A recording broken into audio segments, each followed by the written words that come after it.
ஹalleluya ஹalleluya ஹalleluya. கர்த்தருடைய பரிசுத்த நாமத்திற்கு மகிமையும் ஸ்தோத்திரம் உண்டாவதாக.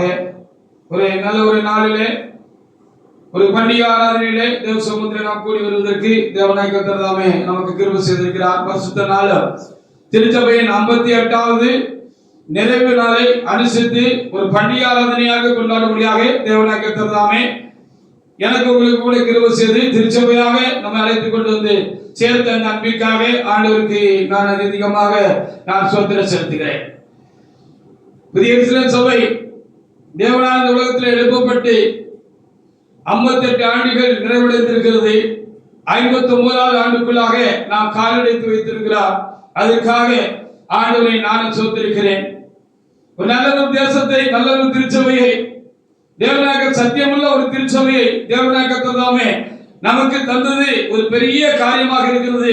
இந்த உலகத்தில் எத்தனையோ சபைகளும் சங்கங்களும் கூட்டங்களும் கூட்டாய்மைகளும் இருந்த போதிலும் இப்படி ஒரு பூரணமான ஒரு பரிசுத்தமுள்ள ஒரு சபை, சத்தியமுள்ள ஒரு சபை அவர்களுக்கெல்லாம் கிடைக்கவில்லை. நமக்கோ அப்படியா கிருபையாக கிடைத்திருக்கிறது. அந்த நல்ல சபையில விசுவாசிகளாக, ஊழியக்காரர்களாக, மூத்த விசுவாசிகளாக, ஊழியக்காரர்களாக நாம் தேவசேனாலத்தில் ஆண்டவருக்கு ஆராதனை செய்யும்படியாக கர்த்தர் தந்த அந்த நல்ல சபைக்காக ஆண்டவருக்கு ஸ்தோத்திரம் செலுத்தும்படியாகவும் தேவனாய் கர்த்தர் இந்த நாளில் எனக்கும் உங்களுக்கும் கூட தேவனாய் கர்த்தர் அனைவருக்கும் பாராட்டி இருக்கிறவர்களுக்காக ஆண்டவரை நான் ஸ்தோத்திரிக்கிறேன். இந்த நாளுடைய வார்த்தைகளுக்காக நாம் தேவசமூகத்தில் காத்திருந்த பொழுது சங்கீத புஸ்தகத்தில் 147ஆம் அதிகாரத்துல 2வது வசனத்தை தேவனாய் கர்த்தர் தாமே இந்த பண்டிகை நாளுக்கென்று, இந்த ஆண்டு விழா நாளுக்கென்று தேவனாய் கர்த்தர் கொடுத்திருக்கிறார். அவைகளை தியானிப்பதற்கு இறைவனாக தேவன் எனக்கு உங்களுக்கும் கூட அருள் பாராட்டுவாராக. சங்கீதம் 147:2 வாசிக்கலாம். வாசிங்க. கர்த்தர் எருசலேமை கட்டுகிறார். கர்த்தர் எருசலேமை கட்டுகிறார். துரத்துண்ட இஸ்ரவேலரை கூட்டி சேர்க்கிறார் என்று இங்கே 147 சங்கத்தை ஆவியானவர் எழுதி வைத்திருக்கிற இந்த நல்ல வசனத்தை, இந்த வார்த்தையை நாம் தியானிக்கும்படியாக தேவனாய் கர்த்தர் தாமே நமக்கு கிருபை செய்வாராக. கர்த்தர் எருசலேமை கட்டுகிறார், துரத்துண்ட இஸ்ரவேலரை கூட்டி சேர்க்கிறார் என்று எழுதப்பட்டிருக்கிற வார்த்தைகளுக்காக நானும் தேவனை சொல்லியிருக்கிறேன். இந்த நாட்களில், இந்த கடைசி நாட்களில்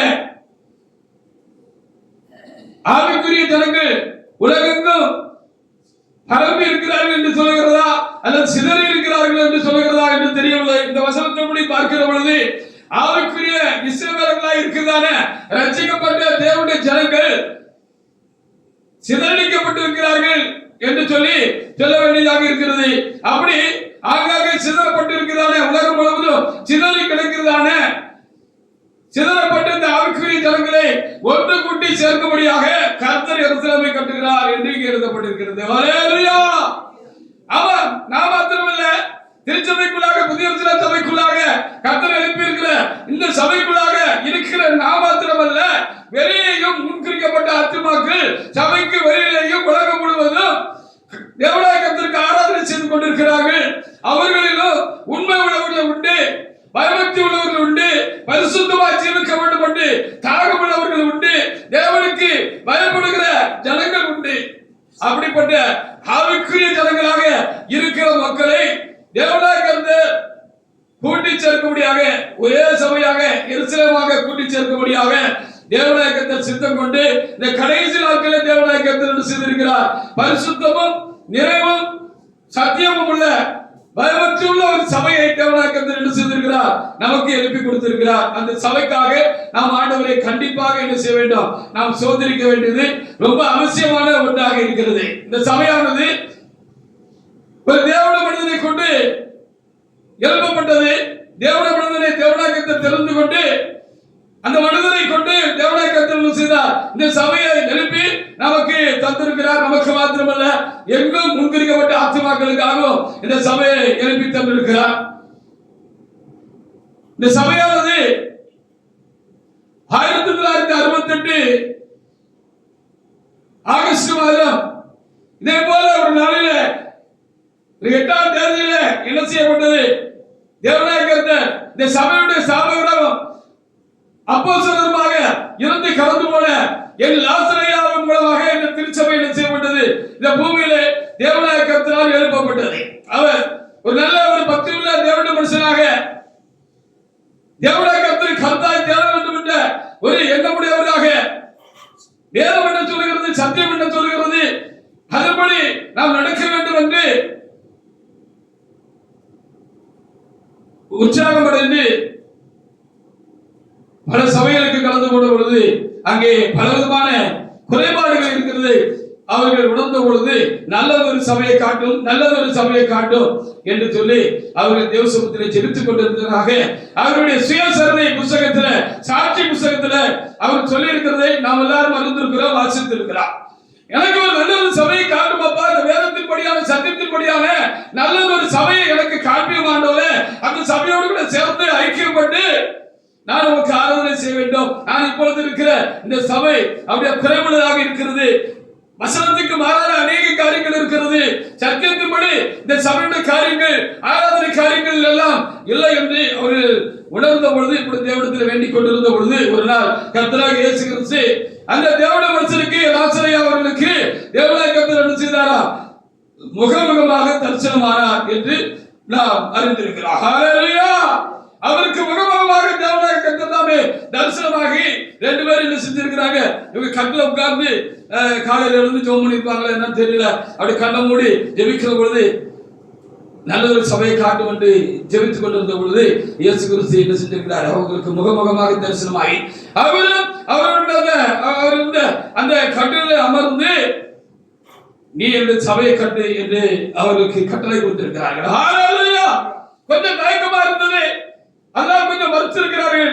ஆண்டவரே வேண்டாம், ஆண்டவரே வேறு யாரையாவது இதற்காக நீங்கள் படிக்க வேண்டும், நீங்க ஏற்படுத்துங்க ஆண்டவரே அப்படின்னு சொல்லி சொன்ன பொழுது இல்லை, நீதான் இந்த கடைசி கால சபையை, என்னுடைய சபையை இந்த கடைசி காலத்துல நீதான் என்ன செய்ய வேண்டும், கட்ட வேண்டும் என்று சொல்லி அவரிடத்துல திட்டமாய் பேசி அந்த சபை எழுப்புவதற்கு வேண்டிய அதிகாரங்களை கொடுத்து, சபை எழுப்புவதற்கு தேவையான ஆளுகை அதிகாரங்கள் எல்லாம் அவருக்கு கொடுத்து, அந்த சபைக்குரிய அஸ்திவார உபதேசங்கள் எல்லாம் தேவனாய கர்த்தர் கொடுத்து, அந்த அஸ்திவார உபதேசங்களோடு கூட அந்த சபையை தேவனுடைய மாளிகையாக, தேவன் வாசம் செய்யும் வாசஸ்தலமாக அதை எழுப்புவதற்கு வேண்டிய எல்லா ஆசீர்வாதங்களையும் எல்லா உபதேசங்களையும் சட்டத்திட்டங்களையும் கொடுத்து தேவனாய கர்த்தர் என்ன செய்தார், என்னுடைய சபையை எழுப்பு என்று சொல்லி அவருக்கு சொல்லும் பொழுது அவர் இயேசு கிறிஸ்துவின் அந்த வார்த்தைக்கு கட்டுப்பட்டு கீழ்பட்டு அப்படியே நான் சொன்னது போல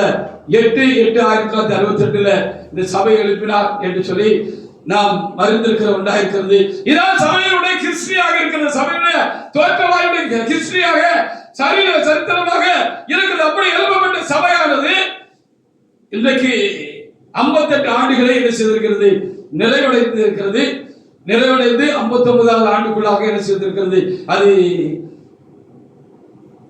அடி எடுத்து வைத்திருக்கிறது. அதற்காக நாம் ஆண்டவரை நாம் என்ன செய்யணும், அதிகமாக நாம் சொந்தம் செலுத்த வேண்டியதாக இருக்கிறோம். இந்த நாளுக்குரிய வார்த்தையாக திரும்ப வாசிக்கலாம். சங்கீதம் 147:2 திரும்ப வாசிக்கலாம். அப்படியே சபை இறந்தப்பட்டது எதற்காக, கர்த்தர் சபையை தொடர்ந்து பாதுகாத்து நடத்தி வருவதற்கு எதற்காக என்று கர்த்தர் என்னோடு கூட இடைப்பட்டதை நான் உங்களோடு கூட பகிர்ந்து கொள்ள தயவு செய்வாராக. வாசிக்கலாம். கர்த்தர் எருசலேமை கட்டுகிறார், கர்த்தர் எருசலேமை கட்டுகிறார், துரத்துண்ட இஸ்ரவேலை கூட்டி சேர்க்கிறார், அவர் துரத்துண்ட இஸ்ரவேலை அவர் கூட்டி சேர்க்கிறார் என்று சொல்லப்பட்டிருக்கிறது. சபைக்கு வெளியேயோ அநேக ஆத்துமாக்கள் தாகத்தோடு தவித்துக் கொண்டிருக்கிறது. இவ்வளவுதானா, இவ்வளவுதானா இந்த கிறிஸ்தவ வாழ்க்கை என்பது, இவ்வளவுதானா இந்த பரிசுத்த வாழ்க்கை என்பது, இவ்வளவுதானா இந்த ஆவிக்குரிய அனுபவம் என்பது, இவ்வளவுதானா அப்படின்னு சொல்லி அவர்கள் அடைந்திருக்கிற இந்த அனுபவம் போதாது என்று சொல்லி தங்களுக்குள்ளே அப்படியாக திகைத்து இதற்கு மேல ஒன்று இருக்குது ஆவியானவராலே உணர்த்தப்பட்டு இதற்கு மேலே ஒரு உயர்ந்த உன்னதமான ஒரு நிலை கொண்டு இருக்கிறது, இதை காட்டிலும் ஒரு உயர்ந்த ஒரு ஆவிக்குரிய அனுபவங்கள் இருக்கிறது என்பதை அவர்களுக்கு ஆவியில விளங்கினபடினாலே உலகெங்கும் இப்படி ஆவிக்குரியவர்கள் என்ன செய்து கொண்டிருக்கிறார்கள், எல்லா இடங்களிலும் அந்த மேலான ஒரு நிலையை நாம் அடைந்து கொள்ள வேண்டும் என்று சொல்லி அவர்கள் தவித்துக் கொண்டிருக்கிறார்கள். அப்படி தவித்துக் கொண்டிருக்கிற மக்களை நம்மோடு கூட சேர்க்கும்படியாக தேவனாய கர்த்தர் செய்திருக்கிறார். புதிய சபையை என்ன செய்திருக்கிறார்? கர்த்தர் கட்டுகிறார், எழுப்பி இருக்கிறார் என்பதுதான் இன்றைக்கு மிகவும் முக்கியமான ஒரு செய்தியாக இருக்கிறது. ஆகவே சபை எழுப்பப்பட்ட பொழுது ஒரு சபைதான் இருந்தது, ஒரே சபைதான் என்ன செய்தது? ஆதியில இருந்தது. எபேசியர் 4:4 நீங்க எடுத்து வாசிப்பாருங்க. அப்படி போல கடைசி காலத்திலும் தேவனாகிய கர்த்தர் சித்தம் கொண்டு ஒரு அப்போஸ்தலரை எழுப்பி அந்த அப்போஸ்தலர் மூலமாக தம்முடைய திருச்சபை இந்த உலகத்தில் தேவனாகிய கர்த்தர் வெளிப்படுத்தி இருக்கிறார். இது சபையாக இருக்கிறது. இது ஒரு சங்கமோ, ஒரு கூட்டமையோ, ஒரு ஜெப கூட்டமாகவோ, இல்லது கொஞ்சம் பேராக சேர்ந்து கூடி ஆராதிக்கிற கூட்டமாகவோ, கூடி ஆராய்ந்து விட்டு பிற்பாடு நாங்கள் கூடி ஆராதிக்கிற அந்த கூட்டத்துக்கு ஒரு பெயர் வைத்துக் கொண்டு அதுக்கு பிற்பாடு அது சபை என்று பிரகடனப்படுத்தி அப்படி பிரகடனப்படுத்தப்பட்ட அந்த சபைக்கு சட்ட திட்டங்களை வைத்துக் கொண்டு செயல்படுகிற சபையாக இந்த புதிய சில சபை இல்லை. ஹalleluya. நான் சரியா சொல்லுவாங்க, பெரியயா சொல்லுவாங்க, இந்த புதிய சில சபையானது எழும்பும் போதே சபையா எழுப்பிட்டு அப்படின்னு சொல்லுவார்கள். அதற்கு ஆழமான கருத்து உண்டு, உங்களுக்கு வழங்கும் என்று நான் எண்ணுகிறேன். இந்த புதிய சில சபையானது எழுப்புகிற பொழுது சபையாக எழுப்பிட்டு அப்படின்னு சொல்லுவாங்க. அப்படியானால் ஆதியில சபை எழுப்பிட்டு ஒரு சபை தான் இருந்தது. பெந்தெகோஸ்தே நாளில அது எழுப்பிட்டு என்று சொல்லி நாம் பார்க்கிறோம். அது இங்கே எபேசியர் 4ஆம் அதிகாரத்தில் 4ஆம் வசனத்தில் எழுதப்பட்டிருக்கிறது. வாசிங்க. உங்களுக்கு உண்டான அழைப்பினால் நீங்கள் ஒரே நம்பிக்கைக்கு அழைக்கப்பட்டது. உங்களுக்கு உண்டான அழைப்பினாலே நீங்கள் ஒரே நம்பிக்கைக்கு அழைக்கப்பட்டது போல ஒரே சரீரம், ஒரே ஆவியும் உண்டு. ஒரு சரீரம்தான்ப்பா உண்டு அப்படின்னு அன்னைக்கு பவுல் அப்போஸ்தலனாகிய பவுல் என்ன சொல்லியிருக்கிறார்? இந்த எபேசியர் நிருபத்தில் எழுதியிருக்கிறார். அப்ப ஆதியில ஒரு சபை தான் இருந்தது. இன்றைக்கு நம்ம பார்க்கிற பொழுது லட்ச லட்சமான சபை இருக்கிறதா, கோடிக்கணக்கான சபை இருக்கிறதா என்று தெரியவில்லை, கூட்டங்கள் இருக்கிறதா என்று தெரியவில்லை. இந்த உலகம் முழுவதும் என்ன செய்கிறார்கள்? கர்த்தருக்கு ஆராதனை செய்கிற கூட்டங்கள் மிகுதியாக பெருகி இருக்கிறது. மத ரீதியாக மார்க்க ரீதியாக பார்க்கிறது என்று சொன்னால் கிறிஸ்தவர்களே முன்னணியில் இருக்கிறார்கள். கிறிஸ்தவர்கள் தான் அதிகமான பேராக இருக்கிறார்கள் என்று சொல்லி நாம் என்ன செய்ய பார்க்க முடிகிறது. அப்படி இப்படிப்பட்ட பெரும் கூட்டம் இன்றைக்கு உலகத்தில் கர்த்தரை ஆராதிக்கிற கூட்டங்கள் இருந்தாலும் கர்த்தரை மகிமைப்படுத்துவதற்கு, அவருடைய சித்தப்படி அவரை ஆராதிப்பதற்கு, அந்த ரட்சிப்பினுடைய பரிபூர்ணத்தை மக்களுக்கு கொடுப்பதற்கு, மக்களை அவருடைய கூட்டிலே, அவருடைய வீட்டிலே, அவருடைய சபைக்குள்ளே வைத்து அவர்களை பாதுகாத்து, அவர்களை பரிசுத்தப்படுத்தி, அவர்களை பூர்ணப்படுத்தி, அவர்களை நித்தியத்தை கொண்டு சேர்ப்பதற்கு அந்த ஆதியில் இருந்தது போல ஒரு மெய்யான சபை, மகிமை உள்ள சபை, சத்தியம் உள்ள சபை வேண்டும். அதற்காகத்தான் இந்த சபை எழுப்பப்பட்டிருக்கிறது. ஒரே சபை தான் இருந்துச்சு அன்னைக்கும். ஆண்டவர் மகிமை அடைந்து பரத்துக்கு ஏறி போன பிற்பாடு 50ஆம் நாளில பெந்தெகோஸ்தே நாளில சபை எழுப்பப்பட்டது. ஒரே சபையாகத்தான் எழுதப்பட்டது, ஒரு சபைதான் இருந்தது. அப்படியே ஆண்டவருடைய வருகைக்கு எதிர்கொள்ள வேண்டும் என்று உலகம் முழுவதும் ஜனங்கள் எதிர்பார்த்திருக்கிறார்கள். கர்த்தருடைய வருகை சமீபமாக இருக்கிறது என்று சொல்லி எதிர்பார்ப்போடு இருக்கிறார்கள். காலமும் காரியங்களும் அது உண்மை என்பதை நமக்கு தெளிவுபடுத்துகிறதாக இருக்கிறது. வேதத்திலே சொல்லப்பட்ட அநேக காரியங்கள் இப்பொழுது நடந்து கொண்டிருக்கிறது.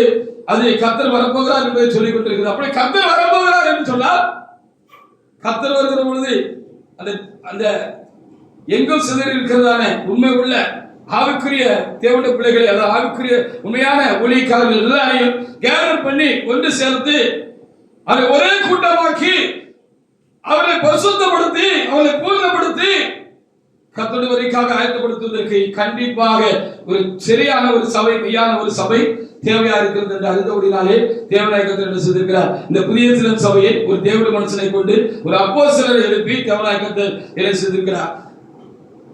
இந்த சபையை நமக்கு தந்திருக்கிறார். ஆனபடினா தேவனுடைய பிள்ளைகளே, சபைக்குள்ளாக இருக்கிற பாக்கியத்தை பெற்றிருக்கிறார் தேவனுடைய பிள்ளைகள். இதனுடைய அடிப்படையான நோக்கம் என்ன என்று பார்க்கிற பொழுது, நாமெல்லாம் எப்படி வெவ்வேறு சபைகளில் இருந்தோம். என் போன்றவர்கள் எல்லாம் இயேசு என்றால் யாரை என்று அறியாது இருந்தேன். நான் ஒரு இந்து மார்க்கத்தை சேர்ந்தவனாக இருந்தேன். அப்படிப்பட்ட அந்நிய தெய்வங்களை வணங்குகிறவனாக இருந்தேன். அவரை குறித்து எனக்கு எந்த சரியான அறிவு இல்லாத இருந்த பொழுது தேவனை கர்த்தர் யாரை கொண்டோ இந்த புதிய சிலர் சபைகளாய் கொண்டு வந்து என்னை பரிசுத்தப்படுத்தி அநேக பாவங்களிலிருந்து எனக்கு ஒரு விடுதலை கொடுத்து அநேக சுபாவக்கேடுகளிலிருந்து தேவனை கர்த்தர் எனக்கு விடுதலை கொடுத்து ஒரு உன்னதமான ஒரு ஆவிக்குரிய ஆசீர்வாதத்தை பெற்றுக் கொள்வதற்கும் அதில் நிலைத்திருப்பதற்கும் தேவனாய கர்த்தர் எனக்கு கிருபை செய்திருக்கிறார். அது சபை நிமித்தம் உண்டாயிருக்கிறது. சபையில் போதிக்கப்பட்டதான கை கொள்ளப்படுகிறதான நடைமுறையில் இருக்கிறதான அந்த சத்தியங்களினாலே அந்த சட்டத்திட்டங்களாலே அந்த நிறைந்த பரிசுத்தம் எனக்கு உண்டாயிருக்கிறது. நான் பரிசுத்தமாய் கொண்டே இருக்கிறேன். கர்த்தரை நெருங்கி நெருங்கி போய்கொண்டே இருக்கிறேன் என்ற ஆசீர்வாதத்தை நான் பெற்றுக் கொண்டிருக்கிற போல நீங்களும் ஒரு வகையில பெற்றுக் கொண்டிருப்பீர்கள் என்று சொன்னால் நம்மோடு அதை நிறுத்திக் கொள்ளாதபடிக்கு உலகம் முழுவதும் முன்வைக்கப்பட்டவர்கள் அதிகமான பேர் இருக்கிறார்கள். அவர்கள் ஒரு மேலான ஒரு சிதி நிலையை உயர்ந்த ஒரு ஆசை ஒரு ஆவிக்குரிய நிலையை அடைய வேண்டும். இருக்கிற அதை கிடைக்கவில்லை, இருக்கிறவர்களும் அந்த நிலையில் இல்லை, நம்மை நடத்துகிறது அந்த நிலையில் இல்லை என்று சொல்கிறவர்கள் உண்டு என்று கர்த்தர் எனக்கு இந்த நாளுக்கு எனக்கு இந்த நாளிலே எனக்கு உணர்த்தி கொடுத்தார். அப்படினாலே அப்படி எங்கும் சிலரிக்கிற மக்களை நாம் எருசலேமாய் கூட்டி சேர்ப்பதற்காக கர்த்தர் எருசலேமை கட்டுகிறார் என்பதுதான் இன்றைக்கு செய்தி. அப்ப ஒரே சபை கடைசி நேரத்துல கர்த்தர் வருகிற பொழுது ஒரு சபை தான் இருக்கா. ரோமர் 12:5 வாசி பாருங்க. ரோமர் 12:5. அநேகராகிய நாமும் கிறிஸ்துவுக்குள் ஒரே சரீரமாய் இருக்க, அநேகராக இருக்கிற நாமும் கிறிஸ்துவுக்குள் ஒரே சரீரமாய் இருக்க, ஒருவருக்கு ஒரு அவயவமாய் இருக்கிறோம். ஆமா, அநேகராக இருக்கிற நாமும் கிறிஸ்துக்குள்ள ஒரே சரீரமாக இருக்க முடியாத தேவன் ஒரே சபையாக நாம் கிறிஸ்துவினருக்காக ஆயத்தப்படும்படியாக தேவனாக செஞ்சிருக்கிறாரு. நமக்கு சபை கடைசி காலத்தில் எழுப்பி தந்திருக்கிறார். இது கடைசி கால சபை. ஹல்லேலூயா. ஆதி சபை எப்படியோ அப்படி போல இது கடைசி கால சபையாக இருக்கிறது என்று சொல்லி பார்க்கிறோம். இது ஒரே சபையாக எழுப்பும் போதே பரிசுத்தவான் சொல்வது போல அது சபையாக அது எழும்பினமுக்காக நாம் தேவனை சோதரிப்போமாக. 1 கொரிந்தியர் 10ஆம் அதிகாரத்துல 17ஆம் வசனத்திலே கூட அவர் அங்கேயும் அப்படி சொல்லி இருக்கிறதை நாம் என்ன செய்ய முடிகிறது பார்க்க முடிகிறது. ஆனால் இது சபை, இது தேவனால் எழுப்பப்பட்ட சபை, இது கிறிஸ்துவின் சபை, இது ஆதி திருச்சபையினுடைய தொடர்ச்சியாக இருக்கிறது. இது ஒரு கடைசி கால சபையாக தேவனாக கர்த்தர் எழுப்பியிருக்கிறார். ஒரு அப்போஸ்தலன் எழுப்பி தேவனாக கர்த்தர் எழுப்பியிருக்கிறார். வாசிங்க. அந்த ஒரே அப்பத்தில் நாம் எல்லாரும் பங்கு பெற்றுகிறபடியால், அந்த ஒரே அப்பத்தில் நாம் எல்லாரும் பங்கு பெறுகிறபடியாலே அநேகரான நாம் ஒரே அப்பம் ஒரே சரீரம். பாத்தீங்களா, நம்ம சபையார் கூடி வந்திருக்கிறோம். நம்ம ஒரே சரீரம் சொல்லப்பட்டிருக்கிறது. ஒரே சரீரம் கிறிஸ்துவின் சரீரமா இருக்கிறார் அப்படின்னு சொல்லப்பட்டிருக்கிறது. ஹல்லேலூயா. அப்போ இது சபை, இந்த கடைசி கால சபை எதற்கு எழுப்பப்பட்டிருக்கிறது? வரிக்காக சிதறி இருக்கிறான தேவனுடைய ஜனங்களே, உண்மையுள்ள தேவனுடைய மனிதர்களே, பரிசுத்தவான்களே, தேவ ஜனங்களே, சிதறி இருக்கிற தேவனுடைய ஜனங்களே எல்லாம் தேவனாய கர்த்தர் நம்மை எப்படி கூட்டி சேர்த்தாரோ அப்படி போல அவர்களை கூட்டி சேர்க்கக்கூடியாக தேவனாய கர்த்தர் இந்த சபையை எழுப்பியிருக்கிறார். இந்த சபையானது கர்த்தருடைய வருகை வரைக்கும் இருக்கும், நிலைத்திருக்கும். ஹல்லேலூயா.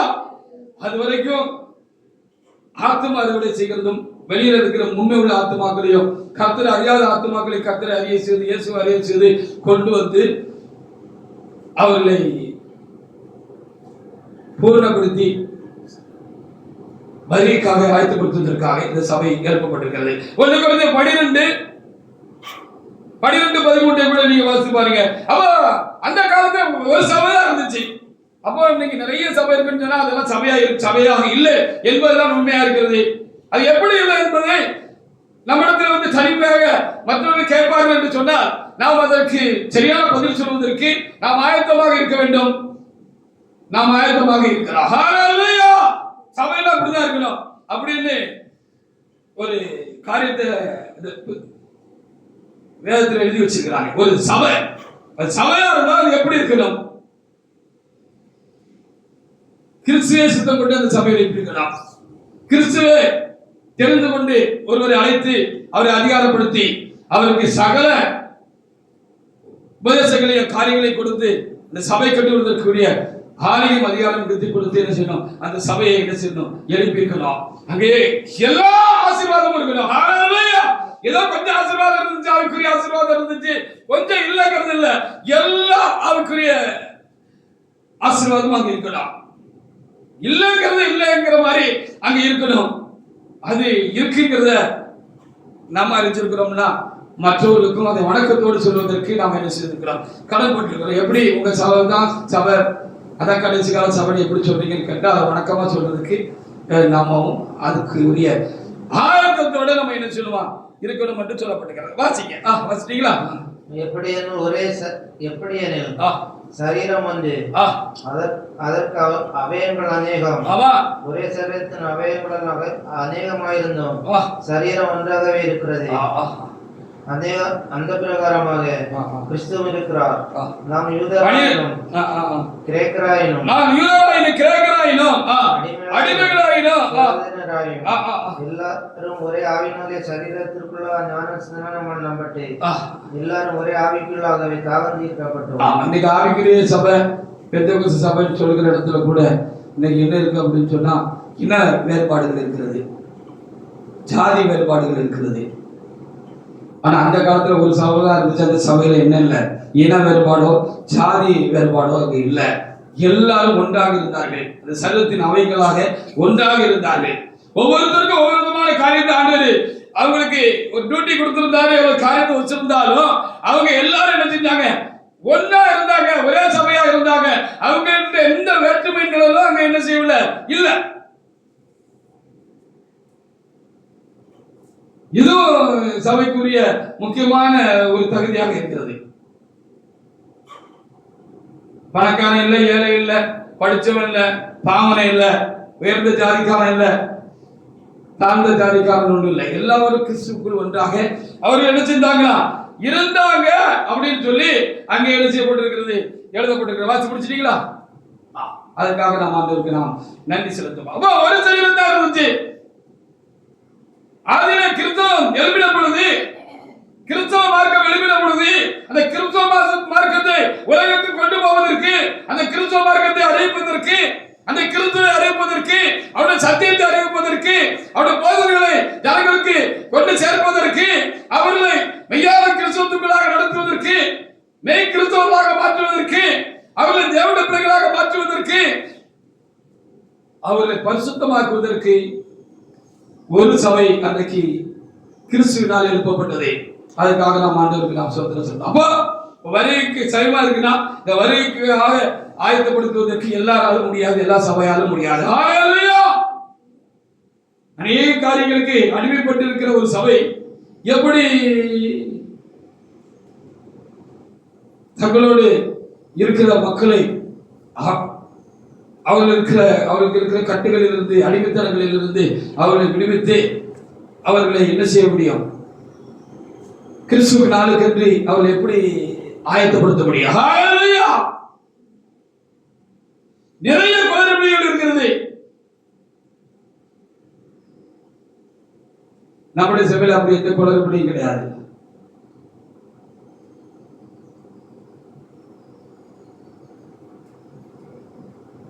இங்கே போதிக்கப்படுகிற சத்தியத்துக்கு ஒரு மனிதன் மனப்பூர்வமாக தன்னை ஒப்பு கொடுத்து செவி கொடுத்து ஏற்றுக்கொள்வான் என்று சொன்னார். கண்டிப்பாக அவன் பழைய மனசலாக தேவசமூகத்தில் இருப்பதற்கு எந்த சான்ஸும் கிடையாது. அவன் புது மனிதனாக இருப்பான், புது சிருஷ்டியாக இருப்பான். கிறிஸ்து அவனுக்குள் இருப்பது அவனிடத்திலிருந்து வெளிப்படும். அப்ப நம்ம சிலர் இன்னும் பாவிகளாவே இருக்கோம், பழைய சுபாவம் நமக்கு போகல அப்படின்னு சொன்னா உள்ள இருந்துகிட்டு கீழ்ப்படியாம இருக்கிறோம், செவி கொடுக்காம இருக்கிறோம். உங்களை நீங்க தேவனுக்கு ஒப்பு கொடுக்காம இருக்கிறீங்கன்னு அர்த்தம். மற்ற வெளியில அப்படி கிடையாது. அவங்க முயற்சித்தாலும் பிரயாசப்பட்டாலும் அவர்கள் ஒரு மேலான நிலையை அடைய முடியாது. சில காரியங்கள் அவங்களை அழைச்சுக்கிட்டே இருக்கும் ஆவிக்குரிய ரீதியாக. அதிலிருந்து அவர்கள் விடுதலை பெற முடியாதவர்களாக இருப்பார்கள். ஆனா புதிய சபைக்குள்ளே அப்படிப்பட்டவர்கள் வருவார்கள் என்று சொன்னால், தாகத்தோடு இருக்கிற அந்த ஆவிக்குரியவர்கள் வருவார்கள் என்று சொன்னால் அவர்கள் சட்டில் அனுப்பிச்சிருவாங்க, ஒரு உயர்ந்த நிலையை அவர்கள் அடைந்து விடுவார்கள். அப்படிப்பட்டவர்களை கூட்டி சேர்ப்பதற்காக தான் சபை என்று இன்னைக்கு கருப்பொருளே அதான், முக்கியமான செய்தி அதான். இப்போ உள்ளே இருக்கிற நானும் நீங்களோ மாம்சத்துக்குரியவர்களாக இருப்போம் என்று சொன்னால் நாம் ஆவிக்குரியவர்களாக பரிமணிக்க முடியாது. அதற்கு தேவனும் பொறுப்பில்லை, சபையும் பொறுப்பில்லை. நம்ம இப்படியே சரியில்லாம இருந்துட்டு இருந்தோம்னா ரொம்ப கர்த்தருடைய வருகை நெருக்கமா இருக்கிற காலங்கள சிரிச்சிட்டு பார்ப்பாரு. சிரிச்சிட்டு உங்களுக்கு உணர்வு இல்ல, விட்டு விடாம நம்ம இருக்கிறோம்னு வச்சுக்கோங்களேன், சரி பண்ணாம இருக்கணும்னு வச்சுக்கோங்களேன், இருக்கக்கூடாதுதான் நமக்குள்ள இருக்குன்னு வச்சுக்கோங்களேன். சபையை நம்ம தீட்டுப்படுத்துறவங்களாக தேவசமூகத்துல உட்கார்ந்து இருக்கிறோம், பரிசுத்த கலாச்சாரங்கள உட்கார்ந்து இருக்கிறோம், ஐக்கியத்தை குலைக்கிறவர்களாக உட்கார்ந்து இருக்கிறோம், பகையை உண்டாக்குறவர்களாக இருக்கிறோம், வைராக்கியம் பிடிச்சவர்களாக இருக்கிறோம் அப்படின்னு வச்சுக்கோங்க. அவர் இரக்கம் உள்ளவர், நீடிய சாந்தமும் பொறுமை உள்ளவராக அவர் இருக்கிறதுனால நம்மளை விட்டு வச்சிருக்கிறார் நினைச்சுக்கோங்க. ஹல்லேலூயா. உங்கள் நிமித்தம் தேவனுடைய நாமம் தூசிக்கப்படுகிறது சொல்ற மாதிரி நம்ம இருக்கக்கூடாது. ஏன்னா நாம் ஆவிக்குரிய வாழ்க்கையில வளர்கிறதுக்கு ஏதுவான ஆசீர்வாதங்கள் இந்த கடைசி கால திருச்சபையில உண்டு. ஹல்லேலூயா. அப்ப ஏன் நம்ம வளராம இருக்கோம் அப்படின்னா அதுக்கு நம்ம தான் காரணம். அப்படியே இருந்தெல்லாம் நினைக்கிறீங்களா? ஒரு குறிப்பிட்ட காலத்துக்கு முன்பாக கர்த்தர் என்ன செய்வார்? ஐயா அடிக்கடி ஒரு வார்த்தை சொல்லுவாங்க, நான் யாரையும் சபையை விட்டு தள்ளல, அவனுடைய பாவம் அவனை கொண்டு போயிட்டு அப்படின்னு சொல்லுவாங்க. இது ஒரு மெய்யான ஒரு வார்த்தை தான். ஹல்லேலூயா. நான் யாரையும் சபையை விட்டு தள்ளல, அவன் பாவம் அவனை கொண்டு போயிட்டு அப்படின்னு நான் கேட்டிருக்கேன். தனிப்பட்ட முறையில சில சம்பவங்கள் நடக்கிற பொழுது ஐயா கிட்ட நாங்க இருந்து பேசின காலங்கள்லாம் உண்டு. அப்படி பெரியா சொல்லுகிற பொழுது சொல்லுவாங்க, நான் யாரையும் சட்டுன்னு சபையை விட்டு தள்ளுறது இல்லை, அவன் பாவம் அவனை கொண்டு போயிருது அப்படின்னு நம்ம வருத்தமா சொல்லுவாங்க, சந்தோஷமா இல்ல வருத்தமா சொல்லுவாங்க. அப்போ காலம் குறுகி கொண்டே போகிறது, கர்த்தருடைய வருகை சமயமா இருக்கிறது, திருச்சபை எழுப்பப்பட்டு விட்டது. கர்த்தர் எருசலேமை கட்டுகிறார், புதிய எருசலேம் சபை, இந்த ஆவிக்குரிய சபை கர்த்தர் கட்டுகிறார். எதற்கு கட்டுகிறார் என்று நாம் பார்த்தோம். நம்மை மாத்திரமல்ல, எங்கும் சிதறி இருக்கிறார் ஆவிக்குரிய ஜனங்களை கூட்டி சேர்க்கிறதற்காக, ஆவிக்குரியவர்களை கூட்டி சேர்க்கிறதற்காக கர்த்தர் சபையை கட்டி இருக்கிறாரு அப்படின்னு பார்க்கிறோம். தேவ சமூகத்தில் கடந்து வந்திருக்காங்க தேவனுடைய பிள்ளைகளே. நம்ம வணக்கத்தோடு மற்றவங்களுக்கு சொல்ற மாதிரி நம்முடைய வாழ்க்கை பயபக்தி உள்ளதாக, பரிசுத்தம் உள்ளதாக, சத்தியத்தின்படி நடக்கிறவர்களாக, நம்ம கிட்ட பெருசான எந்த கேடான காரியங்களும் இல்லாததாக, நாம் சாட்சிகளாக திருச்சபைக்கும் இயேசுவுக்கும் தேவனுக்கும் சாட்சிகளாக நாம் தேவ சமூகத்தில் காணப்பட வேண்டும் என்பதுதான் ரொம்ப முக்கியமாக நமக்கு கொடுக்கப்படுகிற செய்தியாக இருக்கிறது. உள்ள இருக்கிற நமக்கு கொடுக்கப்படுகிற செய்தியா இருக்கிறது. ஹல்லேலூயா. நம்மளை பார்த்து வரணும்ல. இத்தனை வருஷமா வருஷக்கணக்கா சபையில இருந்தோம், அடிப்படையான காரியங்களை கூட நம்ம மாத்திக்கலாம இருக்கிறோம் அப்படின்னு சொன்னா எப்படி நம்மளை பார்த்து மத்தவங்க சபைக்கு வருவாங்க? ஹல்லேலூயா. அப்ப அப்படி அந்த நோக்கத்தோடு தேவனாய் கர்த்தர் தம்முடைய திருச்சபையை கர்த்தர் தான் எழுப்பியிருக்கிறார். ரோமர் 15:9 கூட ஒரு தேவனுடைய பிள்ளையை வாசிக்கிறோம். அப்ப ஆதி திருச்சபையானது யூதர்கள் மத்தியில் இருந்து எழுப்பப்பட்டது. இஸ்ரவேல் தேசத்திலே யூதர்கள் மத்தியில் இருந்து எழுப்பப்பட்டது. புறஜாதிகளும் என்ன செய்தார்கள்? அந்த சபையோடு கூட சேர்ந்து கொண்டார்கள். அன்றைக்கு இருந்த அப்போஸ்தலர்கள் எல்லாரும், அந்த 12 அப்போஸ்தலர்களும் பின்னுக்கு வந்த அப்போஸ்தலர்கள் எல்லாருமே அன்னைக்கு முதல்ல பார்க்கிற பொழுது அவர்கள் யூதர்களாகத்தான் அவர்கள் இருந்தார்கள் என்று வேதத்திலே பார்க்கிறோம். இங்க ரோமர் 15:9 பிள்ளைகள் என்ன செஞ்சாங்களா? புறஜாதிகளும் கூடிக்கொண்டாங்க அப்படின்னு சொல்லப்பட்டிருக்கிறது. வாசி. புறஜாதியார் இரக்கம் பெற்ற நிமித்தம், புறஜாதியார் இரக்கம் பெற்ற நிமித்தம் தேவனை மகிமைப்படுத்துகிறார்கள் என்றும், தேவனை மகிமைப்படுத்துகிறார் என்றும் சொல்லுகிறேன். அந்தபடி புறஜாதிகளுக்கு அறிக்கை பண்ணி உம்முடைய நாமத்தை சொல்லி சங்கீதம் பாடு என்று எழுதியிருக்கிறது. அப்படின்னு என்ன செய்யப்பட்டிருக்கிறது? எழுதியிருக்கிறது என்று சொல்லி 15:9 எழுதப்பட்டிருக்கிறது. அப்போ ஆதி திருச்சபை யூதர்கள் மத்தியில் எழுப்பப்பட்டது. சபை எழுப்பப்பட்டது யூதர்கள் தான் அதில் இருந்தார்கள், பிரதானமாக இருந்தார்கள், அப்போஸ்தலர்களாக இருந்தார்கள். யூதர்கள் மத்தியில் தான் முதலாவது கர்த்தராகிய இயேசு கிறிஸ்து பிரசங்கிக்கப்பட்டார். யூதர்கள் தான் சபையாக அவர்களோடு கூட, அப்போஸ்தலர்களோடு கூட, தேவதூதர்களோடு கூட சேர்த்துக் கொள்ளப்பட்டார்கள். அப்படி காலம் போகிற பொழுது புறஜாதிகளுக்கு கர்த்தருடைய கற்களை இறக்க கிடைச்சது. அப்போ யூதர்கள் மத்தியிலிருந்து தேவனாய் கர்த்தர் ஆதி திருச்சபையை எழுப்பி இருந்தாலும் யூதர்களுக்காக மாத்திரம் இருந்தால் அது ஒரு பிரயோஜனமா இருந்திருக்கிறார். ஆனா எழுப்பப்பட்டது யூதர்கள் மத்தியிலே இருந்தாலும், அங்கே பிரதானமா இருந்தவர்கள் யூதர்களா இருந்தாலும், கர்த்தர் அந்நாட்களில் சபை எழுப்புடைய நோக்கம் என்னென்று சொன்னால், அந்நாட்களிலும் சிதறி இருக்கிறதான எல்லா தேவனுடைய பிள்ளைகளையும் ஒன்று கூட்டி சேர்க்கிறதுக்காக தான் அவர் மரித்தார் அப்படின்னு சொல்லி இருக்கிறது. இந்த சிதறி இருக்கிற மக்கள் சொல்கிறது யூதர் அல்லாத பிற தேசத்து மக்கள், பிற ஜாதிகளை குறித்து சொல்லப்பட்டிருக்கிறது. வாசி பாருங்க, யோவான் 4ஆம் அதிகாரத்துல முதல்ல 22 வாசி பாருங்க. இரட்சிப்பு யூதர் வழியாக வருகிறதுன்னு எழுதப்பட்டிருக்கிறது.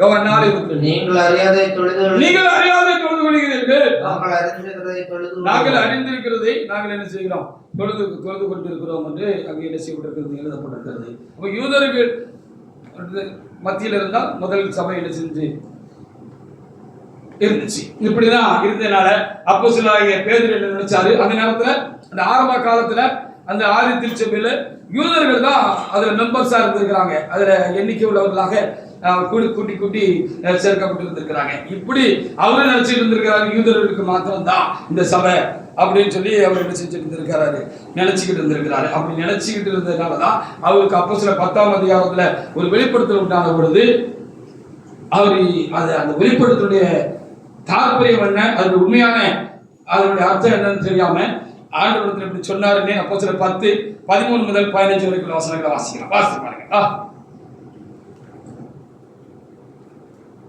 அல்லாமலும் பேதுருவை எழுந்து அடித்து புசியல் அவனுக்கு சொல்லும் ஒரு சத்தம் உண்டாயிற்று.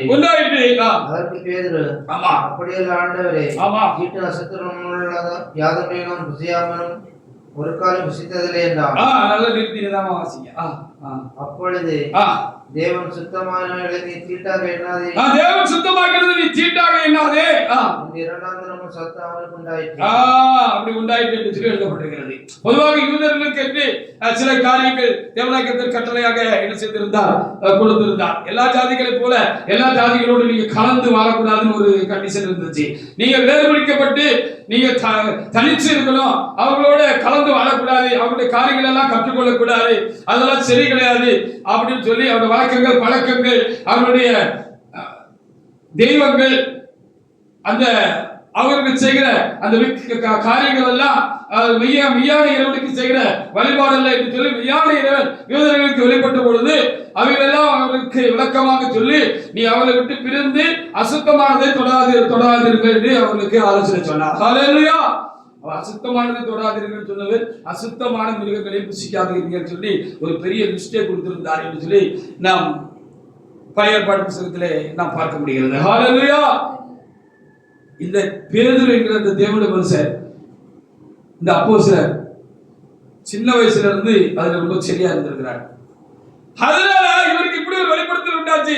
அதுல நாய் இருக்கு, பூனை இருக்கு, குரங்கு இருக்கு, பன்னி இருக்கு, பாம்பு இருக்கு, பலவிதமான அருவருப்பான பறவைகள் இருக்கு, காக்கா சாக்கு கூட இருக்கு, அங்க காக்கா என்ன செய்திருக்கிறது, கத்து இருக்கிறது, இப்படி அநேக தீட்டான காரியங்கள் அந்த சரத்தை தொடக்கூடாது, புசிக்க கூடாது. இவர்களுக்கு ஒரு பிரமாணத்தை கத்த கொடுத்திருந்தார் இஸ்ரவேலருக்கு. அதெல்லாம் அதுக்குள்ள இருக்கிறோன்னு பேதுருவே அடித்து புசின்னு சொன்னோன்னு இவருக்கு விளங்கல. இவர் என்ன செஞ்சாரு, ஆண்டவரே தீட்டானது வந்து என் வாய்க்குள்ள போனதில்லை ஆண்டவரே அப்படின்னு அவர் சொன்னாருன்னு சொல்லி அங்கே என்ன செய்யப்பட்டிருக்கிறது, எழுதப்பட்டிருக்கிறது. திரும்பவும் 2ஆம் தரம் 3ஆம் தரம் சொன்னார். திரும்ப அந்த துப்பட்டி போட்டு அந்த கூடு மேலே எடுத்துக்கொள்ளப்பட்ட பொழுது ஒரு பிரஜாதிக்காரனா இருந்த ஒரு தேவனுடைய மனுஷன் செபிச்சுக்கிட்டு இருந்தாரா. ஹல்லேலூயா. ஒரு பிரஜாதிக்காரனா இருந்த ஒரு தேவனுடைய மனுஷன் என்ன செஞ்சிருக்கிறாரு, ஜெபிச்சுக்கிட்டு இருந்திருக்கிறாரு. அப்படி அவர் ஜெபிச்சுக்கிட்டு இருக்கிற நேரத்துல கர்த்தர் தேவதூதன் சொல்லி அந்த கிறிஸ்துவினால் உண்டான ரட்சிப்பை பெற்றுக்கொள்ள இவன் தகுதி உள்ளவன் என்று அறிந்து தேவன் அனுப்பியிருந்த அந்த தேவனுடைய தூதன் செஞ்சிருக்கிறாரு. இப்படி இந்நேரத்துல தோல் பருந்து இருக்கிற சீமோன் இருக்கிற ஒரு மனுஷன் வீட்டுல கடற்கரை ஓரத்துல இருக்கிற அந்த மனுஷனுடைய வீட்டுல பேர் 2 மறுபேர் கொண்ட சீமோன்கிற ஒரு மனுஷன் இருக்காரு. நீ அவரை கூப்பிட்டு அவர் சொல்றது கேளு அப்படின்னு சொல்லி அனுப்பின மனுஷங்க வாசல வந்து நின்னாங்கன்னு கீழே இருக்கு. ஹல்லேலூயா. அப்படி இவருக்கு புரிச்சுக்கிட்டேன். நம்ம புசிக்க கூடாது விளக்கின காரியத்தை ஆண்டவர் புசிக்க சொல்லி அந்த வெளிப்படுத்தல நமக்கு தரல. யூதர்களாய் நான் மற்றவர்களுடைய சம்பந்தம் கலக்கக்கூடாது என்று சொல்லி, அவர்களுடைய போக்குவரத்துமாக இருக்கக்கூடாது என்று சொல்லி கர்த்தர் விலக்கி வைத்ததான அந்நிய ஜனங்களை தேவனாய் கர்த்தர் என்ன செய்கிறார்? நம்மோடு கூட சேர்த்துக் கொள்ளும்படியாக சித்தமாக இருக்கிறார். அதற்காக தான் கிறிஸ்து இந்த உலகத்திலே என்ன செய்திருக்கிறார்? யூதர்களுக்காக மாத்திரமல்ல, அவர் கடந்து வந்து பாடுபட்டு மரித்திருக்கிறார். நமக்கு நாம் பெற்றுக் கொண்ட இந்த கிறிஸ்துவினால் உண்டான அந்த மகிமை உள்ள ரட்சிப்பு, அந்த பாவமன்னிப்பாக ரட்சிப்பு அந்நிய ஜனங்களுக்கும் கையளிக்கப்பட்டிருக்கிறது என்பதை ஒரு ஆவியிலே உணர்ந்து கொண்டதுனால அவர் வந்த பொழுது எந்த கேள்வி கேட்காம போனாருனோ 44 அதிகாரத்தில் வாசி பாருங்க. 44:10-44.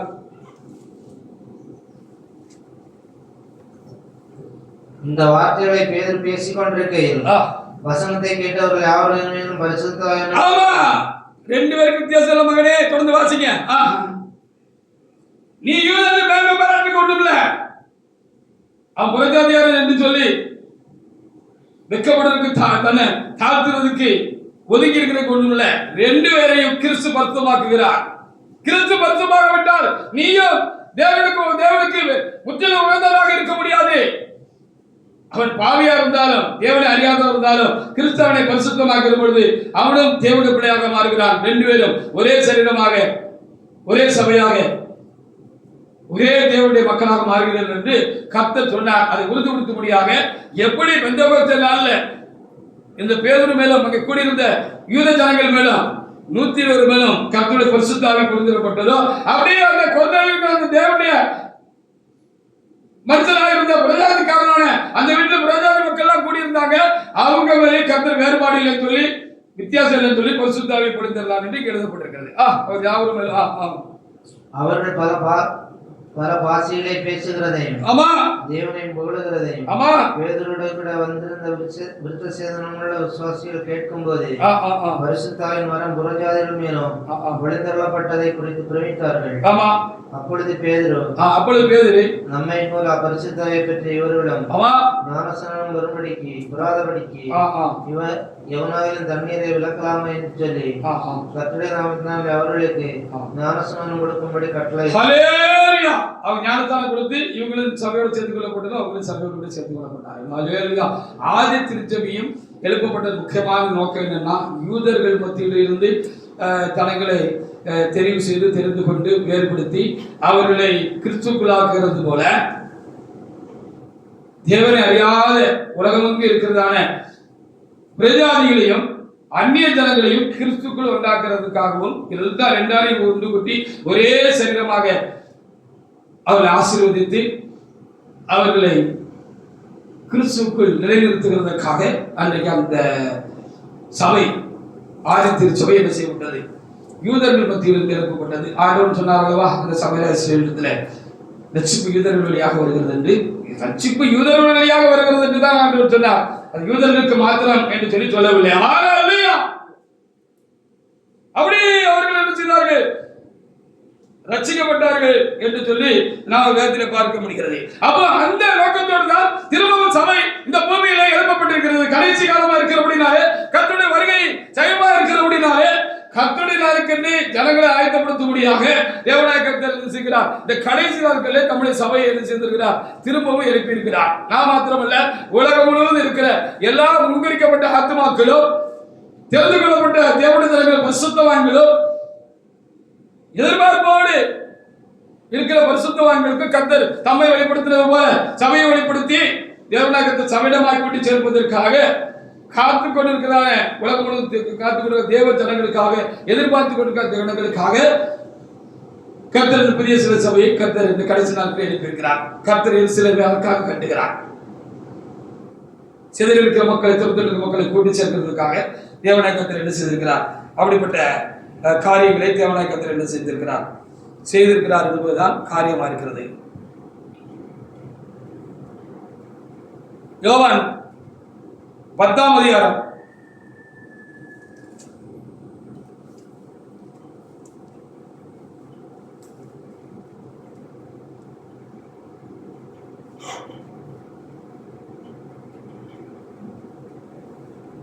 முதல்ல யோவான்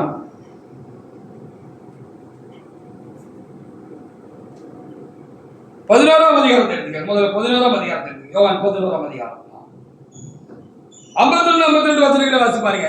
அப்போ முதல்ல பிரஜாதிகளுக்கு ரட்சிக்கப்படுவதற்கு முன்பாக, சபையாய் கொண்டு சேர்க்கப்படுவதற்கு முன்பாக ஆதி திருச்சபையிலே யூதர்கள் ரட்சிக்கப்பட்டார்கள். பின்னாட்களே அப்படியே உலகம் முழுவதும் கிறிஸ்து நாமம் பறைசாற்றப்பட்டது. சபை உலகம் முழுவதும் எழுப்பிட்டு உலகம் முழுவதும் யூதர்கள் மாத்திரமல்ல, அந்நிய ஜாதிகளும் பிரஜாதிகளும் கர்த்தரை அறியாத தனங்களும் கிறிஸ்துவனமாக, சபையிடமாக, தேவனமாக கூட்டி சேர்க்கப்பட்டார்கள். எங்கும் ஒரே சபையாக திருச்சபை உலகம் முழுவதும் பரவிச்சு. ஒரு சபை தான் அப்போ இருந்துச்சு. இதை அவன் சுயமாய் சொல்லாமல் இந்த வருஷத்து பிரதான ஆசாரியனானபடியினாலே இயேசு யூத ஜனங்களுக்காக மரிக்க போகிறார் என்றும், யூத ஜனங்களுக்காக மரிக்க போகிறார் என்றும், அந்த ஜனங்களுக்காக மாத்திரமல்ல இருக்கிற தேவனுடைய பிள்ளைகளை ஒன்றாக சேர்க்கிறதற்காக மரிக்க போகிறார் என்றும், சிதறி இருக்கிற தேவனுடைய பிள்ளைகளை ஒன்றாக சேர்க்கிறதுக்காக. அப்ப சிதறி இருக்கிற தேவனுடைய பிள்ளைகள் என்று இங்க எழுதப்படுகிறது.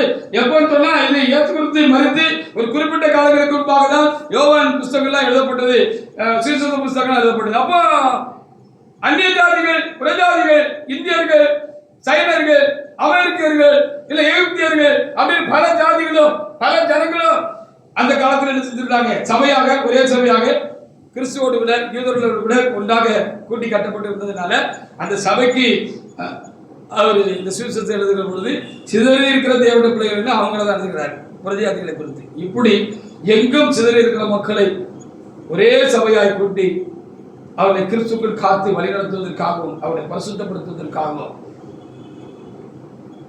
ஆதியிலே திருச்சபை எழுப்பப்பட்டது. ஒரு சபை தான் இருந்தது. ஹல்லேலூயா.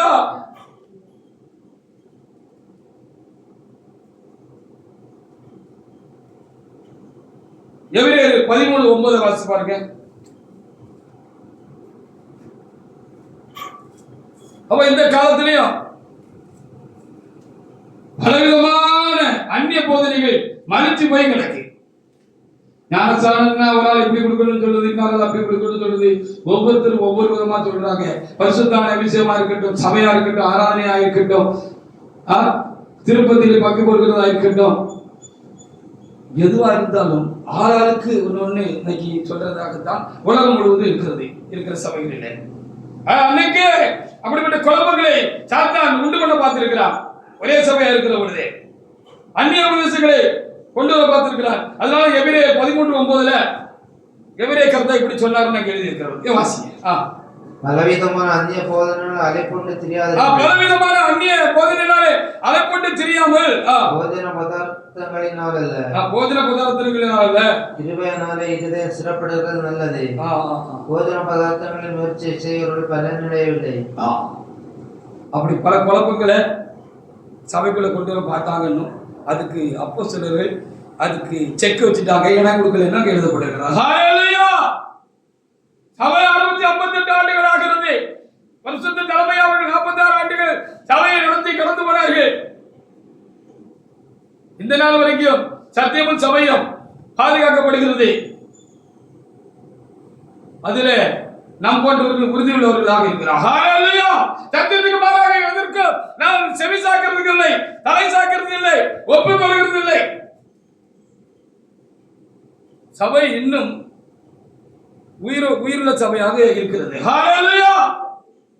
யார் உயிருள்ளவர்களாக இருக்கிறார்களோ அவர்களோடு சபையும் உயிருள்ளதாக இருக்கிறது. கற்றுக்கொண்ட போதனையிலே செத்து விழுந்து விட்ட மனிதர்களோடு சபை இல்லை. வழங்குறதா? சபை இருக்கு. ஹல்லேலூயா. சபை இருக்கு. சபை எனக்குள்ள இருக்கு. ஹல்லேலூயா. உங்களுக்குள்ள நீங்களும் கற்றுக்கொண்ட உபதேசத்தின்படி தான் சபை இருக்கு. சபை ஒன்றும் இல்லாம போகல. சபை இருக்கு. புதிய சபை இருக்கு. சத்தியமும் சபையும் தேவனுடைய மனிதர்களால் பாதுகாக்கப்பட்டுக் கொண்டிருக்கிறது. தெரிந்து கொள்ளப்பட்டவர்களால் பாதுகாக்கப்பட்டுக் கொண்டிருக்கிறது.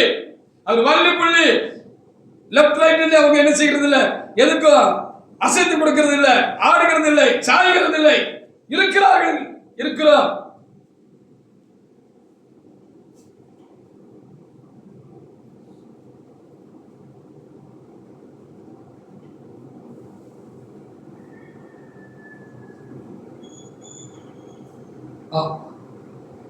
ஆதி திருச்சபையில ஒழுங்கும் கிரகமான காரியங்கள் இருந்துச்சு. அப்போஸ்தலர் 2:42 வாசிங்க. அப்போஸ்தலர் 2:42. அப்போஸ்தலர் 2:42. ஒருவர் எபேசியர் 4:5 எடுத்து வச்சுக்கோங்க.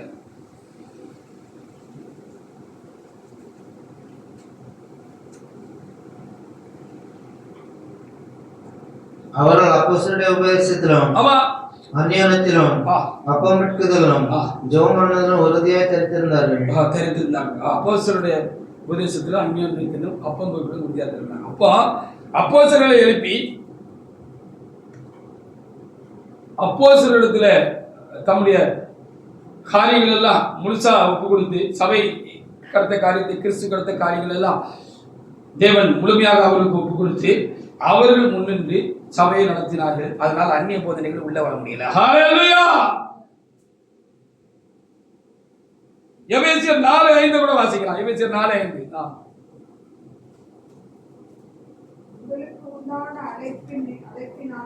சத்தமா வாசிங்க. உங்களுக்கு உண்டான அழைப்பினாலே ஆமா அழைக்கப்பட்டது போல ஒரே சரீரமும் ஒரே ஆவியும் ஒரே கர்த்தரும் ஒரே விசுவாசமும் ஒரே ஞானஸ்நானமும் எல்லாருக்கும் ஒரே தேவனும் பிதாவும் உண்டு அப்படின்னு எழுதப்படுகிறது. ஹல்லேலூயா. ஞானஸ்நானம் எப்படி கொடுக்கணும்னு காலம் மாறும்போது இந்த ஞானஸ்நானம் கொடுத்த உபதேசம் நமக்கு மாறி இருக்கா? நகை போட்டு கொடுக்கணுமா, நகை போடாம கொடுக்கணுமா, யாருக்கு கொடுக்கணும், மனம் திரும்பனுக்கு கொடுக்கணுமா, மனம் திரும்பாதவனுக்கு கொடுக்கணுமா, எந்த நாமத்தினால கொடுக்கணும், இயேசு நாமத்தினால கொடுக்கணுமா, பிதாவின் நாமத்தினால கொடுக்கணுமா, இல்ல பிதாகுமாரன் பரிசுத்தாவின் நாமத்தினால கொடுக்கணுமா அப்படின்னு என்னைக்காவது குழப்பம் புதிய சபையில உண்டு இல்ல. அதுக்கு ஒரு தெளிவான ஆலோசனை போதனை உண்டு. பரிசுத்தாவின் அபிஷேகம் என்றால் என்ன? அது காணப்படுகிறதா கேட்கப்படுகிறதா இருக்கும். அந்த பரிசுத்தாவின் அபிஷேகம் எப்படி பெற்றுக்கொள்ள வேண்டும், எப்படி பெற்றுக்கொண்டார்கள் அப்படின்னு சொல்லி காரியம் இருக்கு. ஞானசாரத்துக்கு முன்னால பரிசுத்தாவை பெற்றுக்கொள்வாங்க ஐயா, பெற்றுக்கொண்டவங்க இருக்காங்க. அதுக்கு வேற ஆதாரம் இருக்கு. நம்ம ஏற்கனவே பார்த்தது போல இந்த கோவில் வீட்டாருக்கு ஞானசாரம் கொடுக்கறதுக்கு முன்னாலே விட்டுட்டாங்க. இன்னொரு இடத்துல ஞானசாரம் பெற்றும் பரிசுத்தாய் பெறாத ஒரு கூட்டம் இருந்துச்சு. அப்போஸ்தலர்கள் மேல கை வச்சாங்க, அவங்க பரிசுத்தாய் பெற்றுக் கொண்டாங்க அப்படின்னு சொல்லி இருக்கு. ஹல்லேலூயா. அப்ப சபை கூடி வருகிற பொழுது பரிசுத்தாவை பெற்றுக்கொள்ளலாம் என்று சரியான போதனை ஆலோசனை இருக்கிறது. எல்லாத்திலையும் நம்ம தெளிவாகத்தான் காதியில இருந்து இன்னைக்கு வரைக்கும் 58 வருஷமா ஒன்னதான் சொல்லிட்டு இருக்கோம், ஒன்னாதான் சொல்லிக்கிட்டு இருக்கோம். ஹல்லேலூயா. மாத்தி மாத்தி போதிக்கல. இப்படிதான் ஆதி திருச்சபை இருந்து ஒரு தபை தான் இருந்துச்சு. எல்லா ஆவிக்குரிய ஆசீர்வாதமும் எல்லா ஆவிக்குரிய கேள்வியில் இருக்கிற பொழுது அதற்கு தீர்வும் பதில் இருந்துச்சு. அன்னைக்கு இருந்துச்சா? புதிய சில சபையில எல்லா காலத்திலையும் இருந்துச்சு. அதுக்கு தீர்வும் அதுக்கு பதில் இருந்தது இருக்கிறது. அதனாலதான் கடைசி கால சபைன்னு சொல்றோம். ஹல்லேலூயா. நேற்று ஒண்ணு சொல்லிட்டு இன்னைக்கு ஒண்ணு சொல்லல, மாத்தி பேசல, மாத்தி போதிக்கல, மாத்தி செய்யல. அப்போ ஆதி திருச்சபை பூர்ணமான சபையா இருந்தது போல கடைசி காலத்திலிருந்து எழுப்பட்ட சபையும் பூர்ணமுள்ள சபையா இருக்கிறது, கர்த்தருடைய சபையா இருக்கிறது புதிய சிலை சபை. ஹல்லேலூயா. சபையை பற்றி கூட கொஞ்சம் நல்ல டீட்டெயிலா தெரிஞ்சு வச்சுக்கோங்க. என்ன சாத்தான் குழப்புகிற காலமா இருக்கிறது. கலங்கி குழம்பி தெளிவில்லாமல் நீங்கள் போய்விடாமல் இருந்து கொள்ளுங்கள். ஹல்லேலூயா.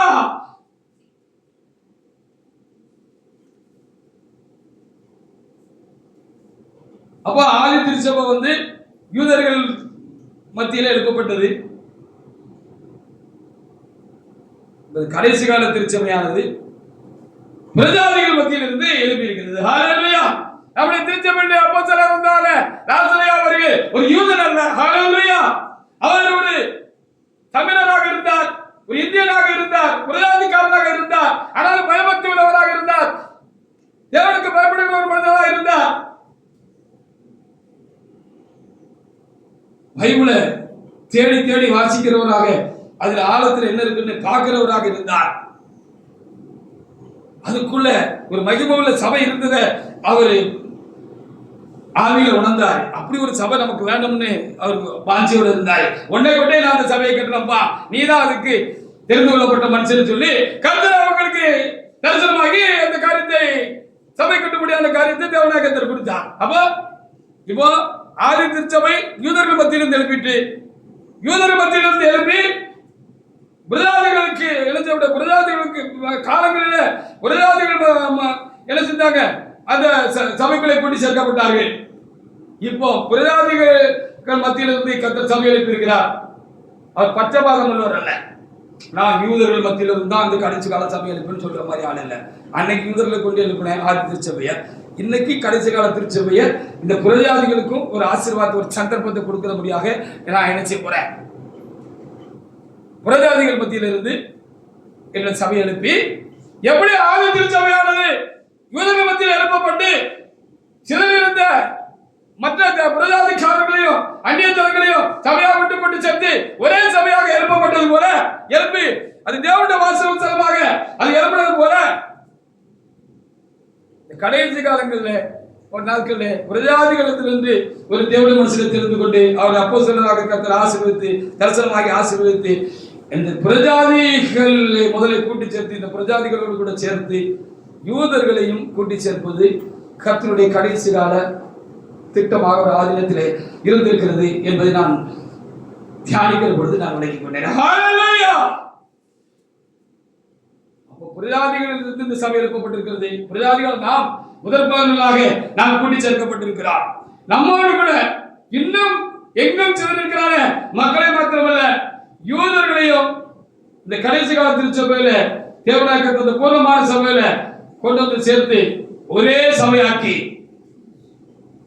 வரிக்காக ஆயத்தப்படுத்தும்படியாக இந்த கடைசி கால திருச்சபையானது எழுப்பப்பட்டிருக்கிறது. இதான் நோக்கம். ஹல்லேலூயா. அப்ப சிதறி இருக்கிற எல்லா ஜாதி ஜனங்களையும், நாட்டாரையும், பாசைக்காரர்களையும், யூதர்களையும் கிறிஸ்துக்குள் ஒன்று கூட்டி சேர்க்க வேண்டியது நம்ம மேல உள்ள கடமை. ஹல்லேலூயா. சோப்பலாங்க மாதிரி சொக்கடின்னு உட்கார்ந்துக்கிட்டு இருந்து இந்த வேலையை செய்ய முடியுமா?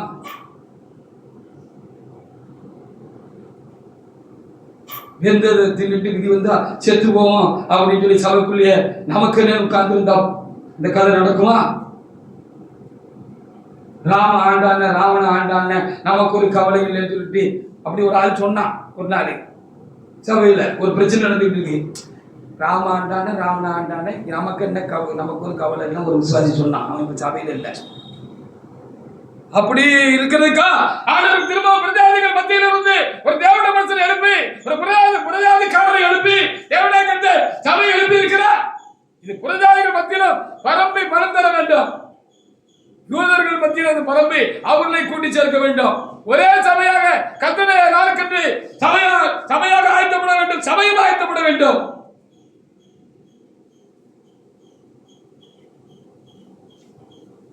என்பதற்காக கர்த்தர் சபையை எழுப்பியிருக்கிறார். இதான் 58 ஆண்டுகளுடைய செய்தி.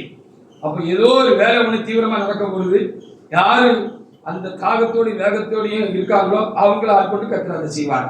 இந்த புதிய சில புரியத்தை கர்த்தர் செய்வார் அவர்களை கொண்டு. ஹல்லேலூயா. சரிதானா? அப்ப ஸ்பீடா இருங்க, வேகமா இருங்க. உங்ககிட்ட இருக்கிற அசம்பந்தமான காரியங்களை மாற்றிக்கொள்ளுங்க. தூங்குகிற அனுபவத்தை மாற்றிக்கொள்ளுங்க. பாவத்தை மாற்றிக்கொள்ளுங்க. பரிசுத்த குணச்சலான காரியங்களை மாற்றிக்கொள்ளுங்க. தேவனுக்கு உகந்தவர்களாக உங்களை மாற்றிக்கொள்ளுங்க. உங்களிடத்தில் காணப்படுகிறான குறைவுகள், குற்றங்கள், அறியாமைகள், தெரியாமைகள், சுபாவ கேடுகள், பரிசுத்த கேடுகள் எல்லாம் எவ்வளவு வேகமா சீனை தள்ளிவிட முடியுமோ அவ்வளவு வேகமாக தள்ளிவிடுவதற்கு நீங்கள் உங்களை ஆயத்தப்படுத்திக் கொள்ளுங்கள். ஹல்லேலூயா. சபை உயிருள்ள சபையா இருக்கிறது. உயிருள்ள சபையில செத்தவர்களாக நீங்கள் இருக்கிறீர்கள். செத்த படம் ஒரு இடத்துல கடந்துச்சுன்னா சுத்திரி நாத்து அடிக்கும். என்னப்பா பொன நாத்து அடிக்குமா? உங்களை பார்த்து வெளியே இருக்கிற முன்குறிக்கப்பட்ட ஆவிக்குரியர்கள் வரக்கூடாதபடிக்கு நீங்களே செத்தவர்களாக இந்த சமூகத்தில் நாச்சப்படுத்தி கிடக்கிறீர்கள். விசுவாசிகள் மாத்திரமல்ல,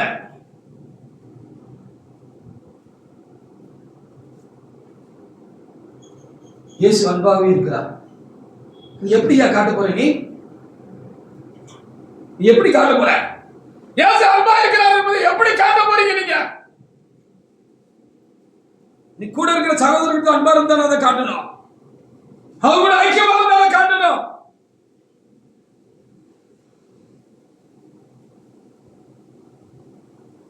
உள்ளபடி அனுபவத்திலையும் ஆவிக்குரிய காரியத்திலையும் ஊழியத்திலையும் சின்னவனா இருக்கிறவன் என்ற குறை இருந்திருக்கலாம். அவனை அனுசரிச்சு போக முடியலையே, அவனை ஏற்றுக்கொண்டு அவனை தட்டி கொண்டு அரவணைச்சு அவனை சரியா அவனால கொண்டு போக முடியலையே. அப்படிப்பட்டவர்கள் நானும் புதிய சிலர் சொன்னா வெளியில இருக்க வருவானா? எதுக்காக சபை ஏற்பப்பட்டு கட்ட திட்டமாக ஒரு கருப்புள்ள குறிப்பிட்டிருக்கிறார். வெளியில இருக்க மற்றவங்களும் சபைக்குள்ள வரணும். உலகம் முழுவதும் தெரிந்து கொள்ளப்பட்டவங்க இருக்காங்க. ஹல்லேலூயா.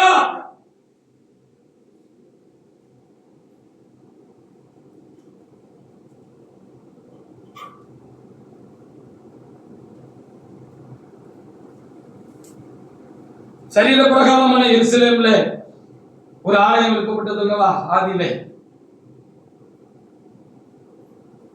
அந்த முதல் ஆலயம் சாலமோன் என்கிற ஒரு யூத மன்னனாலே எழுப்பப்பட்டது. 1 ராஜாக்கள் 6:2 வாசிப்பாருங்க. 1 ராஜாக்கள் 6:2.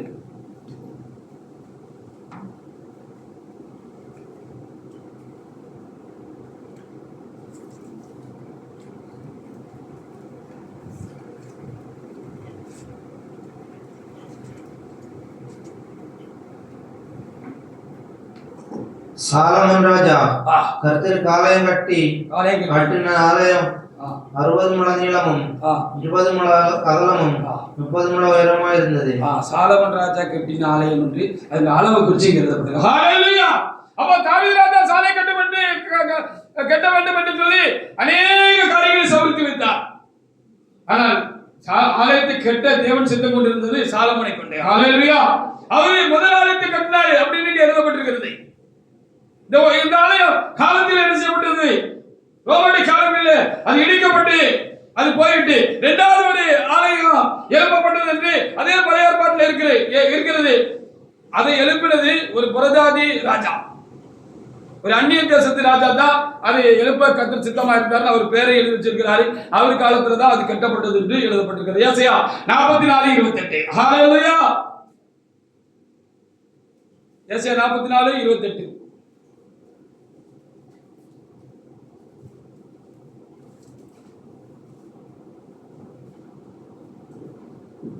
கோரேசை குறித்து அவன் என் மேய்ப்பன்.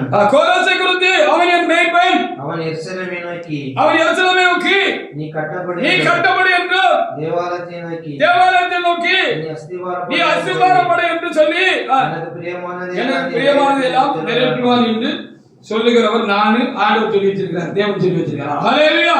அப்ப இரண்டாவது ஆலயம் முதல் ஆலயம் சாலமோனால கட்டப்பட்டது, இரண்டாவது அது இடிக்கப்பட்டு போடப்படுது. திரும்பவும் அதே அஸ்திபாரத்தில் அதே ஆலயம் இருந்த இடத்துல திரும்பவும் கோரேஸ் என்கிறான ஒரு பெர்சிய ராஜாவினாலே அந்த ஆலயம் என்ன செய்யப்பட்டது? கட்டப்பட்டது. அவரை கர்த்தர் எழுப்பி அவருடைய காலத்திலே கர்த்தர் அந்த ஆலயத்தை கட்டினார். அப்ப அன்னைக்கும் ஆண்டவர் இந்த பழைய ஏற்பாடுல முதல் ஆலயத்தை ஒரு யூத ராஜாவை கொண்டு கட்டினாரு. அடுத்த அந்த ஆலயம் இடிக்கப்பட்டு போன பொழுது பிரஜாதிகள்ல அதற்கு தகுதியாக இருந்தான கோரேஸ் என்கிறான ஒரு ராஜாவை கொண்டு என்ன செய்யப்பட்டது? அந்த ஆலயம் கட்டப்பட்டது என்று சொல்லி எழுதப்பட்டிருக்காங்க. ஹல்லேலூயா. அப்படி அங்கே உண்டாயிருக்குமாறு சொன்னால் புதிய ஏற்பாட்டு சபையில் அப்படித்தான் எழுப்பப்பட வேண்டும் என்பது தேவனுடைய மறைவான ஒரு காரியமாக இருந்திருக்கிறது. அதனால் யூதர்கள் மத்தியிலிருந்து சபை எழுப்பப்பட்டது போல இந்த கடைசி நாட்கள்ல இந்த கோரேஸ் மன்னனை கொண்டு எழுப்பினது போல ஒரு பிரஜாதிக்காரராய் இருந்தான, ஒரு தமிழராய், ஒரு இந்தியராய், யூதன் அல்லாதவராய் இருந்தான என் லாசரையாவை கொண்டு கர்த்தர் சபை எழுப்பி அவருடைய காலத்துக்கு முன்பும் சபை உயிருள்ளதாக எனக்குள்ளாக இருக்கிறது. ஹல்லேலூயா. அந்த புதிய சபை உயிருள்ளதாக எனக்குள் இருக்கிறது. இதை சொன்ன உடனே சிலருக்கு விளங்காம, அவங்களுக்கு விளங்காம, ஓ சாலமோன் ஐயா எதுக்கு எடுத்தாலும் நான் சொல்லுறாரு அப்படின்னு அப்படி வெளியில சொல்லிக்கிட்டு இருக்கிறாங்கன்னு கேள்விப்பட்டேன்.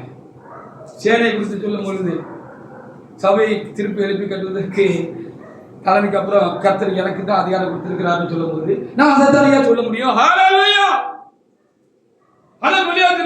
ஓ இவருக்கு தலைமையான நினைப்பு, அப்படி நினைப்பு, இப்படி நினைப்பு, இவர் பெரிய ஆள் நினைக்காரு, இருக்கிறது 3 பேர் 2 பேர் வச்சிருக்கிறாரு அப்படின்னு தப்பு கணக்கு போட்டுட்டு இருக்காங்க. ஹalleluya.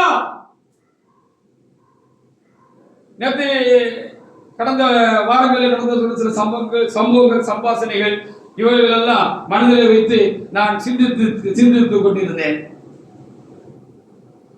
அப்போ ஒருவர் அன்போடு சொன்னார், ஏன் தனிச்சு நிற்கீங்க ஐயா, இந்த பெரிய கூட்டத்தோட சேர்ந்துக்கோங்க அப்படின்னு சொல்லி ரொம்ப அன்பா சொன்னாங்க. அவங்க நோக்கம் நல்ல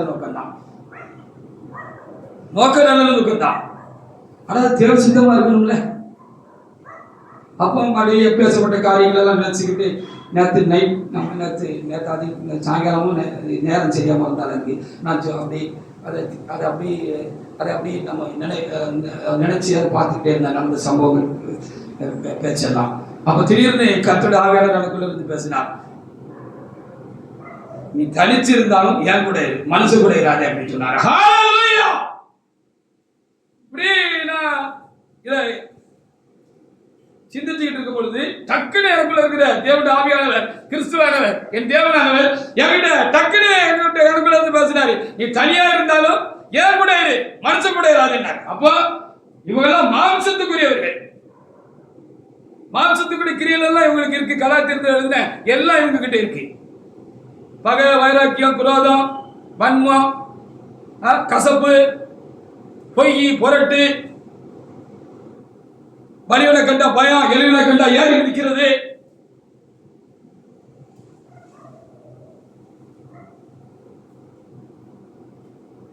நான் தான் சொன்னேன்,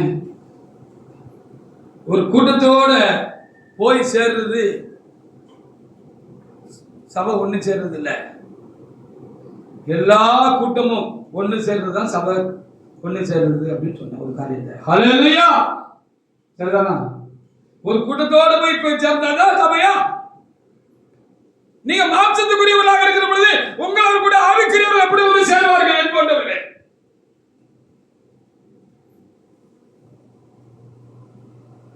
அதனாலதான் நான் சொல்ற பரிசுத்த ஆவியானவர் தான் எனக்கு சொன்னது, எனக்குள் சபை இருக்கிறது என்று நான் இன்றைக்கு கர்த்தர் சொல்லுகிறார். ஹalleluya. சபை எங்க இருக்கு? எனக்குள்ள இருக்கு, உங்களுக்குள்ள இல்ல.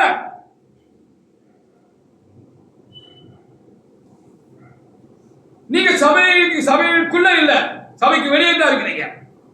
சபைக்குள்ள இருக்க வேண்டியதா உங்ககிட்ட இல்ல. சபைக்குள்ள இல்லாததெல்லாம் உங்களுக்கு இருக்கு. சபை பேரை வச்சுட்டு ஆராதனை செய்கிறீங்க, ஆனா சபையில நீங்க இல்ல. ஹalleluya. சரிதானா? எனக்குள்ள சபை இருக்குன்னு ஆவியானவர் சொல்லுகிறதுக்காக நான் சோத்திருக்கிறேன். அப்ப சபை இருக்கு, எங்கேயோ ஒரு இடத்துல இருக்கு, யாருக்கிட்டயோ அது சரியா இருக்கு, யாரையும் ஆண்டவர் சரியா சபைக்குள்ள வச்சிருக்கிறாரு. ஹalleluya.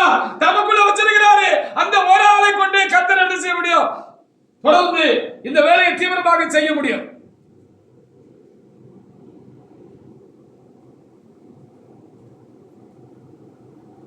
யோவான் 10:16.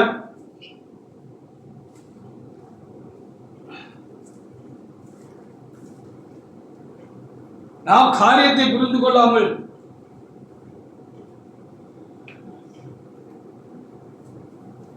தப்பு கணக்கு போடாமல் இருந்தால் ரொம்ப நல்லா இருக்கும். இந்த தொழுவத்தில் உள்ளவைகள் அல்லாமல் வேற ஆடுகளும் எனக்குண்டு. இந்த தொழுவத்தில் அல்லாமல் வேற ஆடுகள் எனக்குண்டு. நான் அவைகளை கொண்டு வர வேண்டும். அவைகளின் சத்தத்துக்கு செவி கொடுக்கும். அப்பொழுது ஒரே மந்தை ஒரே மேய்ப்பனுமாக. அப்பொழுது ஒரே மந்தை ஒரே மேய்ப்பனுமாக இருக்கும். ஹalleluya. அப்போ நமக்குள் இருக்கிற இந்த சபை உலகம் முழுவதும் போக வேண்டும். ஹalleluya. உலகம் முழுவதும் தெரிந்து கொள்ளப்பட்ட, நாம் இன்றைக்கு பிரசங்க வாக்கியத்தின்படி தெரிந்து கொள்ளப்பட்ட கர்த்தர் எருசலேமை கட்டுகிறார், தேவனுடைய இஸ்ரவேலை கூட்டி சேர்க்கிறார் சொல்லும் போல உலகத்தில் இருக்கிற ஆவிக்குரிய ஜனங்கள் தெரிந்து கொள்ளப்பட்டவர்களும் ஆவிக்குரியவர்கள் தான் இருக்குது, மாம்சத்துக்குரியவர்கள் அல்ல. ஆவிக்குரியவர்கள் எல்லாம் என்ன செய்யலாம்? ஒரே சபையா ஒன்னா கூடி வரணும். ஹalleluya. ஒரே மந்தை ஒரே மேய்ப்பனுமாகும். கர்த்தர் அப்படி செய்வார்.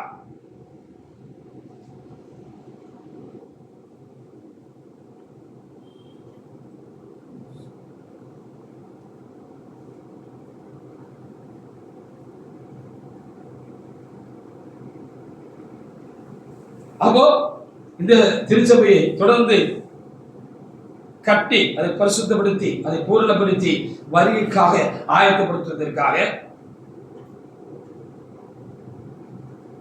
கர்த்தர் சேனையை எழுப்பியிருக்கிறார். ஹல்லேலூயா. ஏன் சொல்லவங்கன்னு சொன்னா இப்படி தீவிரமா சொன்னா அரவரை கேசு கர்த்தர் மன்னிப்பாராக, அரவக்காடு அரவெட்டு இதெல்லாம் தப்பா புரிஞ்சுக்கிட்டு கர்த்தர் மன்னிப்பாராக சொன்னா தான் தெரியா வழங்கும். அதுக்கு தான் அந்த வார்த்தை யூஸ் பண்ண வேண்டியிருக்கு. இவர் தான் சபையா, இவருக்கு பெரிய ஆளுன்னு நினைப்பு அப்படின்னு சொல்லலாம். சொல்லிட்டே போங்கப்பா, நான் உங்களுக்கு பெரிய ஆள் இல்லை. கர்த்தர் சொல்லிட்டு போயிட்டே இருக்க வேண்டியதான். இதான் சேனதான் சபையை கட்டுவிடு. கர்த்தர் எனக்குள்ள இருந்து, தூயாவியானவர் எனக்குள்ள இருந்து, தேவாவியானவர் எனக்குள்ள இருந்து தினமாக சபைக்கு சொல், உலகத்துக்கு சொல்லு சொல்லுதாருன்னா நான் சொல்ல வேண்டியது என்னுடைய கடமை.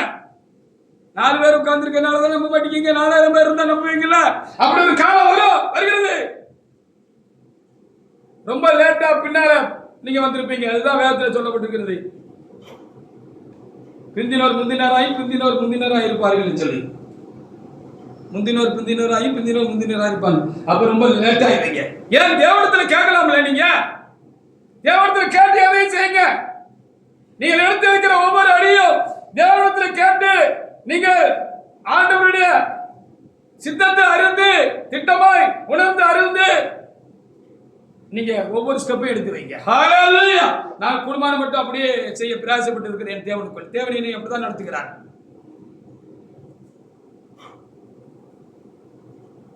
ஒருவர் ரொம்ப அழுத்தம் கொடுத்தாரு கடந்த நாட்கள்ல. சரியா போனதெல்லாம் போட்டியா, வாங்கயா நம்ம 1ஆம் மணி நேரம் இருந்து கர்த்தருடைய வேலையை செய்வோம் அப்படின்னு சொன்னாங்க. நான் சிரிச்சுட்டே சொன்னேன், கோவப்படல. என்னை ரொம்ப கர்த்தருக்குள் பக்குவப்படுத்தியிருக்கிறார். கோவப்பட்டு காரியாக போறது இல்லை. கோவப்பட்டு டென்ஷன் ஆகிட்டோம்னா நம்ம என்ன சொல்ல வரோங்கிறது அவங்க காது கொடுத்து கேட்க மாட்டாங்க. அது நம்ம சொல்ல வேண்டியது அவங்களுக்குள்ள போய் சேராது. அப்படிங்கிறது நான் காலத்துல புரிஞ்சிருக்கிறேன். ஹல்லேலூயா. நான் கோவப்பட்டவங்க காலத்துல புரிஞ்சிருக்கிறேன். கோவக்காரன் தான். அப்ப நான் சிரிச்சுக்கிட்டே சொன்னேன், செக்கு மாடு சுத்தி வர்ற மாதிரி அங்கேயே தானே வாரம் அப்படின்னு சொன்னேன்.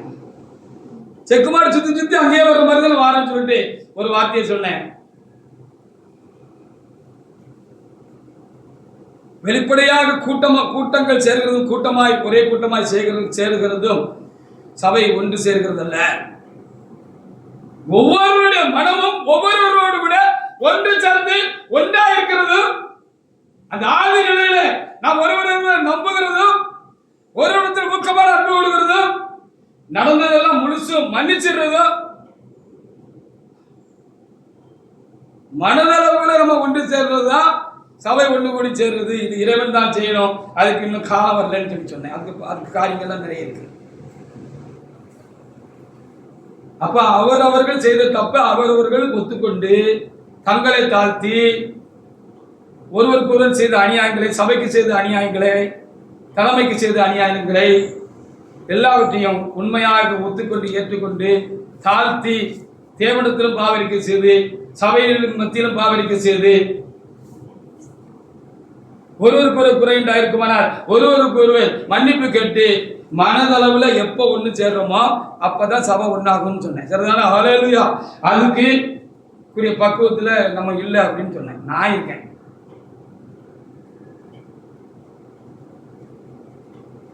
சரி, அப்ப ஒரே மதையும் ஒரே மேற்புறமாக மாறணும். அப்ப இந்த கர்த்தருடைய சபை, புதிய சபை எனக்குள்ள இருக்கிறது. நீங்களும் சரி இருந்தா உங்களுக்குள்ள இருக்கும். எனக்குள்ள மாத்திரம் இருக்குன்னு நான் சொல்றதா நீ தப்பா நினைச்சிட்டு தான் தப்பு பேசுறீங்க.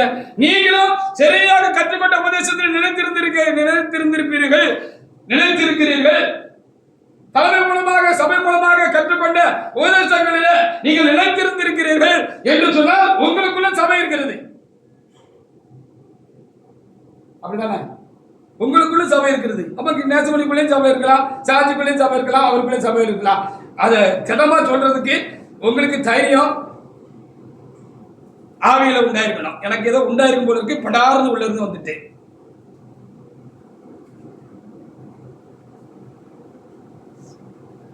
அப்போ சரியா இருக்கிறவர்கள் இருக்கிற புதிய எருசலேம் சபையை எங்கும் உலகெங்கும் கொண்டு போவதற்கும் உலகெங்கும் இருக்கிறதானே தெரிந்து கொள்ளப்பட்ட சிதறி இருக்கிறதானே தேவனுடைய ஜனங்களை எல்லாம் ஒன்று கூட்டி சேர்க்கிறதுக்காகவும் இந்த கடைசி காலத்தில் இந்த புதிய எருசலேம் சபை தேவனால் ஒரு தேவனுடைய மனிதனாகிய அப்போஸ்தலன் லாசரையாவினால் எழுப்பப்பட்டிருக்கிறது. ஹல்லேலூயா.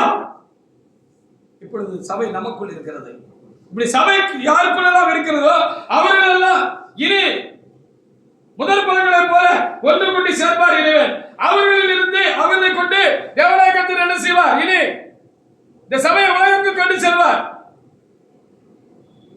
சபை யாருக்குள் இருக்கிறதோ அவர்தான் சபையை கொண்டு போக முடியும். சபை எனக்குள் இல்லாமல் வெளியே இருந்தால் அந்த மனிதன் சபையை கொண்டு போக முடியாது. இதற்காக தான் கர்த்தர் என்ன செய்திருக்கிறார்? சேனையை எழுப்பியிருக்கிறார். இந்த சேனையை குறித்து நிறைய காரியங்களை நான் சொல்லியிருக்கிறேன். அதையெல்லாம் கர்த்தருடைய சேனை இருக்கிறதான ஒரு மீடியா, ஒரு வாட்ஸ்அப் ஒரு மீடியா இருக்கிறது, அதுக்குள்ள போய் பார்த்தீங்கன்னா தெரியும்.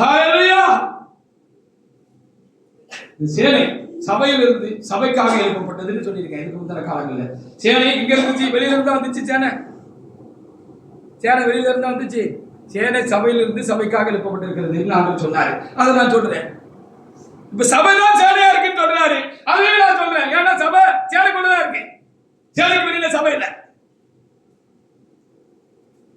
இது சேனையா இருக்கிறது, சபையா இருக்கிறது. யோவேல் 2:1-2 வாசிங்க. யோவேல் 1:2. எங்க போனாலும் கடைசி சுத்தி இந்த பாஸ்டர் இங்க தானே வராதுன்னா அதுதானே தேவனுடைய காரியம். 4 பேர் இருந்த உடனே அது சபை இல்லையா? 400 பேர் இருந்தாதான் சபையா? எங்க உண்மை உள்ளவர்கள், உத்தமர்கள், கீழ்ப்படியவர்கள், தேவனுக்கு பயப்படுகிறவர்கள், தங்களை தேவனுக்கு முன்பாக தாழ்த்துகிறவர்கள், தேவன் என்ன சொன்னாலும் கேட்கிறவர்கள், அடிபணிகிறவர்கள் இருக்கிறார்களோ அங்கதான் தேவன் இருப்பார். அதான் சபை. இப்படிதான் ஆளுநர் புதிய எருசலேம் சபை இருந்தது. இப்பொழுதும் சபை தெரிந்து கொள்ளப்பட்டவருக்குள் இப்பொழுதும் இருக்கிறது. வாசிங்க. சீயோனிலே எக்காலம் ஊதுங்கள். சீயோனிலே எக்காலம் ஊதுங்கள். என் பரிசுத்த பர்வதத்திலே எச்சரிப்பின் சத்தமிடுங்கள். ஆமா. தேசத்தின் குடியெல்லாம் தத்தளிக்க கடவார்கள். ஆமா. ஏனென்றால் கர்த்தருடைய நாள் வருகிறது. அது இருள் அந்தகாரமும் நாள். ஆமா. அது மப்பும் அந்தாரமும் நாள். விடியற்கால வெளுப்பு பர்வதங்களை பரவுகிற போல ஏராளமான பலத்த ஜாதிகள் ஜாதி தீவிரமாக வந்து பரவும். அப்படிப்பட்டது முன்னொரு காலத்தில் உண்டானதும் இல்லை. இந்த கடைசி காலம் வரும் வருஷங்களில் உண்டாகவும் இல்லை. நீ தலைமுறையாக வரும் வருஷங்களில் உண்டாவதும் இல்லை. கடைசி நேரத்துல, கடைசி காலத்துல, கடைசி கால சபையில இப்படி ஒரு சேவை உண்டாகும் எழுதியிருக்கு. இல்ல கடைசி காலத்தில், கடைசி கால சபையில, கடைசி நேரத்துல கர்த்தருடைய வருகை சேவமா இருக்கிற அந்த கடைசி நேரங்கள்ல அந்த கடைசி கால சபையை உலகெங்கும் பரப்புவதற்கும் உலகெங்கும் தெரிந்து கொள்ளப்பட்ட எல்லா சிதறி இருக்கிற தேவ ஜனங்களை ஒன்று கூட்டி சேர்த்து ஒரே சபையாக கூட்டி சேர்த்து வருகைக்காக சபையாக எல்லாரையும் ஆயத்தப்படுத்த இந்த கடைசி காலத்திலே ஒரு சேனை எழுப்பும் என்று சொல்லி இங்கே திட்டமாக எழுப்பப்பட்டிருக்கிறது. 11ஆம் வசனத்தை வாசித்து பாருங்க. கர்த்தர் தமது சேனைக்கு முன் சத்தமிடுவார். ஆமா. அவருடைய பாளையம் மகா பெரியது. அவருடைய வார்த்தையின்படி செய்யறதுக்கு வல்லமை உள்ளது. கர்த்தரினால் பெரிதும் மகா பயங்கரமாயிருக்கும். அதை சகிக்கிறவன் யார்? அந்த சேனை கர்த்தர் சொன்னபடி எல்லாத்தையும் செய்யணும்னு சொல்லியிருக்கிறார். ஹல்லேலூயா. போனா போகும், வாண்ணா வாகும், வாண்ணா வரும், செய்யணும் செய்யும். யாருக்குள்ளேயே போய் சேரணும்னு எதிர்பார்க்கிறாங்களே அவங்க எல்லாம் கர்த்தரோட சிந்தை செஞ்சுக்கிட்டா பெரிய கூட்டமாக உட்கார்ந்துட்டு இருக்காங்க. அதை குறித்து தெளிவு எனக்கு இருக்கிறபடினால்தான் ஊரே வந்து சாம்பிராணி அடிச்சாலும் நான் அசர மாட்டேன். நான் ஏன் அசரணும்? என்ன குறித்து எனக்கு தெளிவு இருக்கிறது. நான் யார் என்று என்னை தெளிவாக என் தேவன் வைத்திருக்கிறார். நான் என்கிற அகம்பாக என்னிடத்தில் இல்லை. தயவு செய்து தப்பாக புரிந்து கொண்டிருந்தால் தேவனிடத்தில் கேட்டுக்கொள்ளுங்கள். சில காரியங்களை அப்படித்தான் சொல்ல முடியும். கர்த்தருடைய சித்தம் தேவசேனையா இருக்கிறது. புதிய எருசலேமில் எழுப்பப்பட்ட தேவனுடைய சேனையா இருக்கிறது. இதுதான் இனி சபையை கட்டும்னு கர்த்தர் சொல்லிட்டாரு. சாத்தா என்ன செய்யலாம், சிலர் மண்டைக்குள்ள புகுந்துட்டு பெரியவங்க போர்வைகள் கர்த்தர் மன்னிப்பாரு, பெரியவங்க இங்க இருக்கிறவங்க மண்டைக்குள்ள புகுந்துட்டு ஐயா அந்த சாலமோன் ஐயா ஏதோ கர்த்தருடைய சேனை அவரு இப்போ கர்த்தர் சேனையில ஒண்ணு ஆரம்பிச்சு அவரு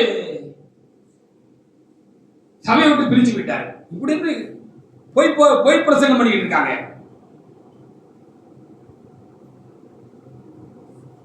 நான் ஒன்றும் கத்தோலிக்க சபையை விட்டு நான் ஒன்றும் பிரிச்சு போல. கேட்டவங்களுக்கு ஒரு அறிவை சில வணக்கமா சொன்னேன். நான் புதிய உபதேசத்தின்படி நான் நடக்கிறேன், நான் சபை நடத்துகிறேன், நான் புதிய சபையாக இருக்கிறேன் தெளிவாக சொன்னேன். அப்ப கத்தோலிக்க சேனையை ஆரம்பிச்சு நான் சபையை விட்டு பிரிஞ்சு போனேன்னு திருச்சாட்சி பரப்பாதிருங்க. நான் சபையை விட்டு பிரிந்து போகவில்லை, நான் சபையா இருக்கிறேன். சபை தான் பிரிஞ்சு கிடக்கு. சரிதானா? விளக்குதான் உங்களுக்கு? சபை தான் பிரிஞ்சு கிடக்கு. உங்களால இந்த நல்ல மனிதர்களால சபை தான் இன்னைக்கு பிரிஞ்சு கிடக்கு. பிரிஞ்சு கிடக்கிற சபையும் ஒன்று கூட்டி சேர்க்கிறதுக்காகவும் உலகம் முழுவதும் பிரிஞ்சு கிடக்கிற முன்கரிக்கப்பட்ட பிரஜாதிகள் அவர்களோடு கூட யூதர்களும் இஸ்ரவேல் ஜனங்களும் ஒரே சபையாய் ஒரே மந்தையாய் கூட்டி சேர்க்க முடியாக கர்த்தர் சபையை எழுப்பியிருக்கிறார், சபையில சேலை எழுப்பியிருக்கிறார். கண்ணை மூடி முடிக்கிறதுக்குள்ள வேலை தீவிரமாயிடும். என்ன இடிச்ச மாதிரி உங்களை இடிச்சா நீங்க இருப்பீங்களா? நான் இருக்கேன்னா கர்த்தருடைய பலத்தினாலே அவர் என்னை தெரிந்து கொண்ட அப்படினாலே நான் இருக்கிறேன். ஹல்லேலூயா! தெரிந்து கொண்ட அப்படினாலே நான் இருக்கிறேன்.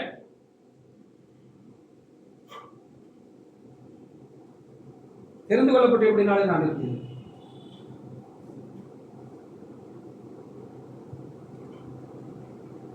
வார்டன் சொல்ல சரியா பேசினார் தானே நேத்து. நீ தனியா இருந்தாலும் என் கூட இரு, மனுஷன் கூட போயிடாதுன்னு சொன்னார். ஹல்லேலூயா! சொல்லுங்களேன் சொன்னா எல்லாருக்கும் சங்கடமா இருக்கு. ஓ இதுதான் பெரிய ஆள் பாரு. ஏன்னா 4 பேர் தான் உட்காந்துருக்கோம், அதான் முக்கியமான காரணம். நீங்க 5வது ஒரு ஆள் உட்காந்து ஒருவேளை இந்த புதிய சிலை சபைக்கு முன்பிரிக்கப்பட்ட ஒரு பரிசுத்தவாட்டியாக இருப்பார் போலிருக்கிறது.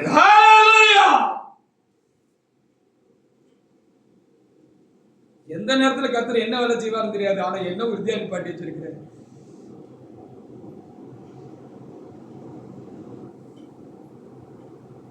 ஏசாயா 13:2 முதல் சில வசனங்களை வாசிக்கலாம். அப்போ கர்த்தருடைய சேனை விட்டு எழும்பும், எங்கிருந்து எழும்பும் என்று சொல்லி எழுதினவருக்கு தெரியாமல் இருந்திருக்கலாம், காலகாலமாய் படித்தவர்களுக்கு தெரியாமல் இருந்திருக்கலாம். கடந்த காலங்களிலே உண்டாயிருந்த தேவனுடைய மனுஷருக்கு, தேவ புருஷர்களுக்கு, பிற சபையை சார்ந்த மெய்யான ஊழியக்காரருக்கு, தேவ ஜனங்களுக்கு, கடந்து போனவர்களுக்கு அது தெரியாமல் இருந்திருக்கலாம். ஆனால் திருச்சபை தலைமைக்கு கர்த்தர் திட்டமாக வெளிப்படுத்தி இருந்தார். ஹல்லேலூயா! வருகிற ஒரு கடினமான ஒரு காலம் இருக்கிறது, யுத்த காலம் இருக்கிறது. அந்த யுத்த காலத்தில் திருச்சபையானது சேனையா எழும்பும் என்று அவர் திட்டமாக பிரசங்கித்து விட்டு போயிருக்கிறார். ஹல்லேலூயா! அந்த சேனை தன்காலங்களில் எழும்பும் என்று அவர் அந்த ஐயாவும் எதிர்பார்த்து இருந்திருக்கலாம். அவர் காலத்தில் எழும்பவில்லை. அவர் காலத்துக்கு பிற்பாடுதான் சபையை பாதுகாக்க, சத்தியத்தை பாதுகாக்க, சாத்தானுடைய காரியங்களுக்கு விளக்கி பாதுகாக்க, சாத்தானுடைய யுத்தம் செய்ய எதிர்த்து நிற்க ஒரு வல்லமை உள்ள சேனை தேவையா இருக்கிறது என்றும் அதை இந்த காலத்திலே கர்த்தர் எழுப்பியிருக்கிறார். ஹல்லேலூயா! வாசிங்க. ஏசாயா 13:2 முதல். உயர்ந்த பர்வதத்தின் மேல் கொடியேற்றுங்கள், உயர்ந்த பர்வதங்கள் மேல் கொடியேற்றுங்கள், உரத்த சத்தமிட்டு ஜனங்களை வரவழையுங்கள், உரத்த சத்தமிட்டு ஜனங்களை வரவழையுங்கள், பிரபுக்களின் வாசலுக்குள் பிரவேசிப்பதற்கு சைகை காட்டுங்கள், சைகை காட்டுங்க சபைக்குள்ள இருக்கிறதுக்கு. நான் பரிசுத்தமாக்குனவர்களுக்கு கட்டளை கொடுத்தேன், நான் பரிசுத்தமாக்குனவர்களுக்கு கட்டளை கொடுத்தேன், என் கோபத்தை நிறைவேற்றி என் பராக்கிரமசாலிகளை அழைத்தும் இருக்கிறேன், அவர்களின் மகத்துவத்தினாலே களிகூறுவார்கள். பாருங்க, அப்ப 2 வேலை சேனை செய்ய வேண்டியது இருக்கு. புதிய எருசலேம் சேனை. இப்போ கரெக்டா இருக்கா பாயிண்ட்? புதிய எருசலேம் சேனை, புதிய எருசலேம் சபை புதிய எருசலேம் சேனையாக தேவனால் ஆசீர்வதிக்கப்பட்டிருக்கிறது. ஹalleluya! இந்த புதிய எருசலேம் சேனை 1-2 இடத்துல சொல்லப்பட்டது போல சிதறி இருக்கிற மக்களை எல்லாம் கூட்டி சேர்க்கிற வேலை அந்த சேனை கொடுக்கப்பட்டிருக்கிறது. உரத்த சத்தம் போட்டு ஜனங்களை வரவழையுங்கள், அவர்கள் பிரபுக்கள், வெளியே இருக்கிற பெரிய பெரிய பரிசுத்தவான்கள், பெரியவர்கள், ஜனங்கள் சபைக்காக, ஒரு உண்மை உள்ள சபைக்காக, இல்ல ஒரு மேலான பரிசுத்த வாழ்க்கைக்காக, கர்த்தருடைய வருகைக்காக ஆயத்தப்படுதுன்னு அதுக்கு எப்படின்னு இதுக்கு மேல விளங்கல அப்படின்னு சொல்லி தவிச்சுக்கிட்டு இருக்கிறாங்க பாத்தீங்களா? அவங்க எல்லாம் என்ன செய்வாங்களா? வாங்க வாங்க, இதுதான் சபை, இதுதான் சபை, வாங்க வாங்க அப்படின்னு இந்த சேனை கூப்பிடும். ஹalleluya! இந்த புதிய எருசலேம் சேனை கூப்பிடும். எல்லாரும் பக்கம் என்ன செய்யுமா? நான் பரிசுத்தமாக்குறவருக்கு கட்டளை கொடுத்திருக்கிறேன். பரிசுத்தம் இல்லாம கர்த்தருடைய வேலையை ஞானம் செய்ய முடியாது, நீங்களும் செய்ய முடியாது. ஹalleluya! நீங்க பரிசுத்தமா இருக்கீங்க, பயபக்தியா இருக்கீங்க, தேவனுக்கு கீழ்ப்படிந்து நடக்கிறீங்க, உண்மையுள்ளவர்களா இருக்கிறீங்க, சுயநலம் இல்லாம இருக்கிறீங்க, உங்களே கர்த்தருக்கென்று சபைக்கென்று எரிக்கை கொடுத்திருக்கிறீங்க. யோவான் சாலைகளை போல எல்லாரும் ஒன்று போல நடத்துறீங்க. கெட்ட குமாரன் திரும்பி வந்தார். தகப்பன் வாசல்ல காத்திருந்தாரு. எந்த காரியமும் பேசல. அப்பா என்ன மன்னிச்சிருக்கப்பா அப்படின்னு சொன்னோன்னே வாரி அணைச்சு கட்டிக்கிட்டேன் இல்லையா? அதான மன்னிக்கிறது, சரியான மனம் திரும்பு, சரியாக நம்ம சேர்த்துக் கொள்கிற காரியம். சரிதானா? சேர்த்துக் கொள்கிற காரியம். அதுக்கு அப்போ 2 கட்டகுமாரன் இருக்கான். இப்ப நம்ம கதையில நல்ல கவனிங்க. ஒரு கட்டகுமாரன் எனக்கு பிரியமான ஆளு, இன்னொரு கட்டகுமாரன் எனக்கு பிரியம் இல்லாத ஆளு. இந்த பிரியமுள்ள கட்டகுமாரன் வந்தாச்சுன்னா அப்பா அப்படின்னு வந்தாச்சுன்னா மகனே அப்படி சொல்லி டமார் நினைச்சு சேர்த்துக்கிடுவாங்க. இன்னொரு கட்டகுமாரன் இருக்கான் பாரு, அவன் நமக்கு பிடிக்காத கட்டகுமாரன். அந்த கட்டகுமாரன் வந்துட்டான்னா அவனை பார்க்கவே முடியாதுன்னு சொல்லி விரட்டி விட்டுருது. எத்தனை நேரம் வந்தாலும் பார்க்கவே முடியாதுன்னு சொல்லி விரட்டி விட்டுருது. 2 பேரும் ஒரே தப்பு பண்ண வந்தான். மனசுலாச்சம். பரிசுத்தம் என்பது பெரிய பெரிய பாவங்கள் செய்யாமல் இருக்கிறது இல்லை. பாவத்தை விட நமக்குள்ள இருக்கிற சுபாவக்கேடு இருக்கு பார்த்தீங்களா, அதுதான் நம்மளை தீட்டுப்படுத்திட்டு இருக்கு. அதுதான் பரிசுத்தம் இல்லாத தன்மை. சுவாபத்தை மாத்திக்கிட்டு பாவமும் செய்யாம பயபக்தியா பரிசுத்தமா இருந்து தேவனுக்கு கீழ்ப்படுத்தி இருக்கிறவர்கள் தான் தேவனால் பரிசுத்தமாக்கப்பட்டவர்கள். அப்படிப்பட்டவர்களை கர்த்தர் இனி சேனைகளை கூட்டி சேர்ப்பார். சேனையாய் அவர்கள் இருப்பார்கள். பரிசுத்தம் ரொம்ப முக்கியம். இப்போ சொல்றதுக்கே ரொம்ப கஷ்டமா இருக்கிறது. 4 வசனம் வாசிட்டே போன சமயங்கள் இல்லை. ஆதியாகமம் 3:15 வாசித்து முடிக்கலாம்.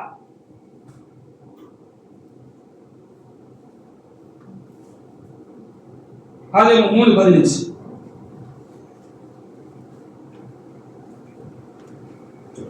உனக்கும் ஸ்திரீக்கும் உன்வித்துக்கும் அவள் வித்துக்கும் பகை உண்டாக்குவேன். உன்வித்துக்கும் அவள் வித்துக்கும் பகை உண்டாக்குவேன். அவர் உன் தலையை நசுக்குவார். நீ அவர் குதிகாலை நசுக்குவாய் என்றார் என்று ஒரு வசனம் எழுதப்பட்டிருக்கிறது. இதுல பிழை இருக்கிறது என்று ஆதியில பரிசுத்தவான்களுக்கு, நாகர்கள் பரிசுத்தவான்களுக்கு ஒரு நாள் ஜெபம் பண்ணிட்டு இருக்கும்போது கர்த்தர் வழிக்கு உட்படுத்தி கொடுத்தாங்கன்னு அவர்கள் பிரசங்கித்திருக்கிறார்கள்.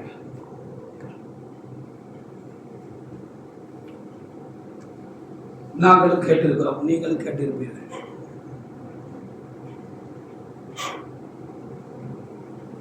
இந்த நம்ம பைபிளை அப்படி திறந்து நம்ம பார்த்தோம்னா இது மூல பாஷையாக எபிரேயு பாஷையிலிருந்து தமிழில் மொழிபெயர்க்கப்பட்டது எழுதியிருக்கும். சில பாஷையில் மூல பாஷையாக எபிரேயு, கிரேக்கு ரெண்டுதான் மூல பாஷை. அந்த பைபிளில் எழுதுனது என்ன பாஷையிலன்னா தமிழ்ல இல்லை. இது வந்து தமிழ்ல வந்து மொழிபெயர்க்கப்பட்டிருக்கிறது. எல்லா மொழிகளிலும் மொழிபெயர்க்கப்பட்டிருக்கிறது.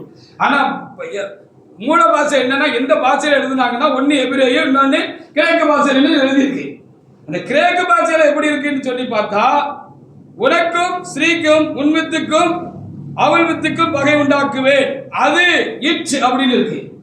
அது உன் தலையை நசுக்கும், நீ அதன் குதிகாலை நசுக்குவாய் அப்படின்னு சொல்லி இருக்கு.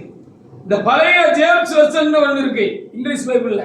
ஜேம்ஸ் வெர்சன் இருக்கு. அந்த இங்கிலீஷ் பைபிள் எடுத்து பார்த்தீங்கன்னா அதிலேயும் it shall bruise their head அப்படின்னு தான் இருக்கு.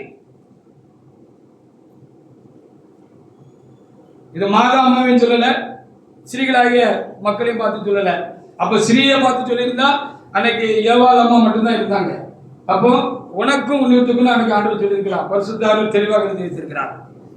உனக்கும் ஸ்ரீக்கும், சாத்தானுக்கும் ஸ்ரீக்கும் என்று சொல்கிறது சபை.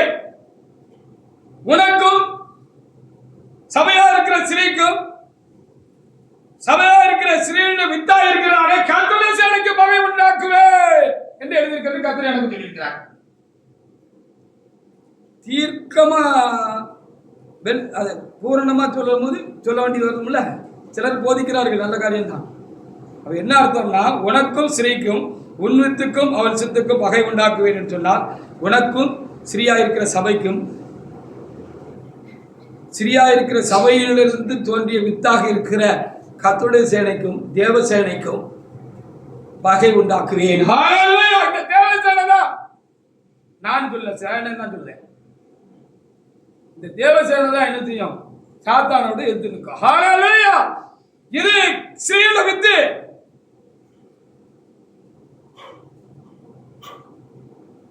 அது it shawl Bruce take it, அது சாத்தானு தலையை நசுக்கும்.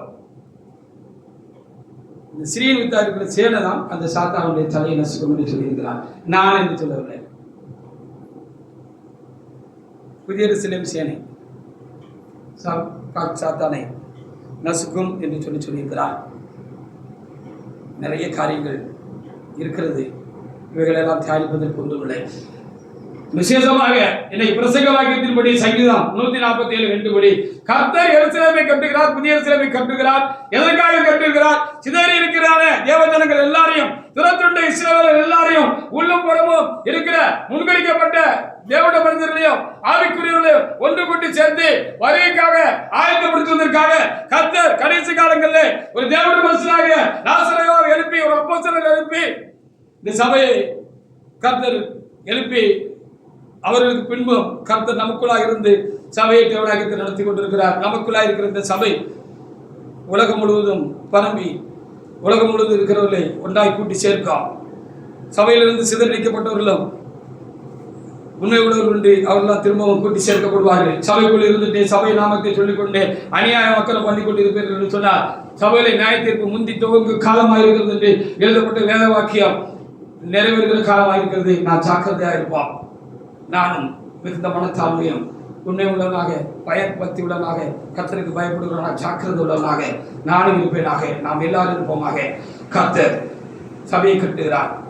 சபை பூர்ணப்படும், வரிக்காக ஆயத்தப்படும். இது கர்த்தருடைய சபை, வேறொரு சபை இல்லை. ஹல்லேலூயா! ஆமென்.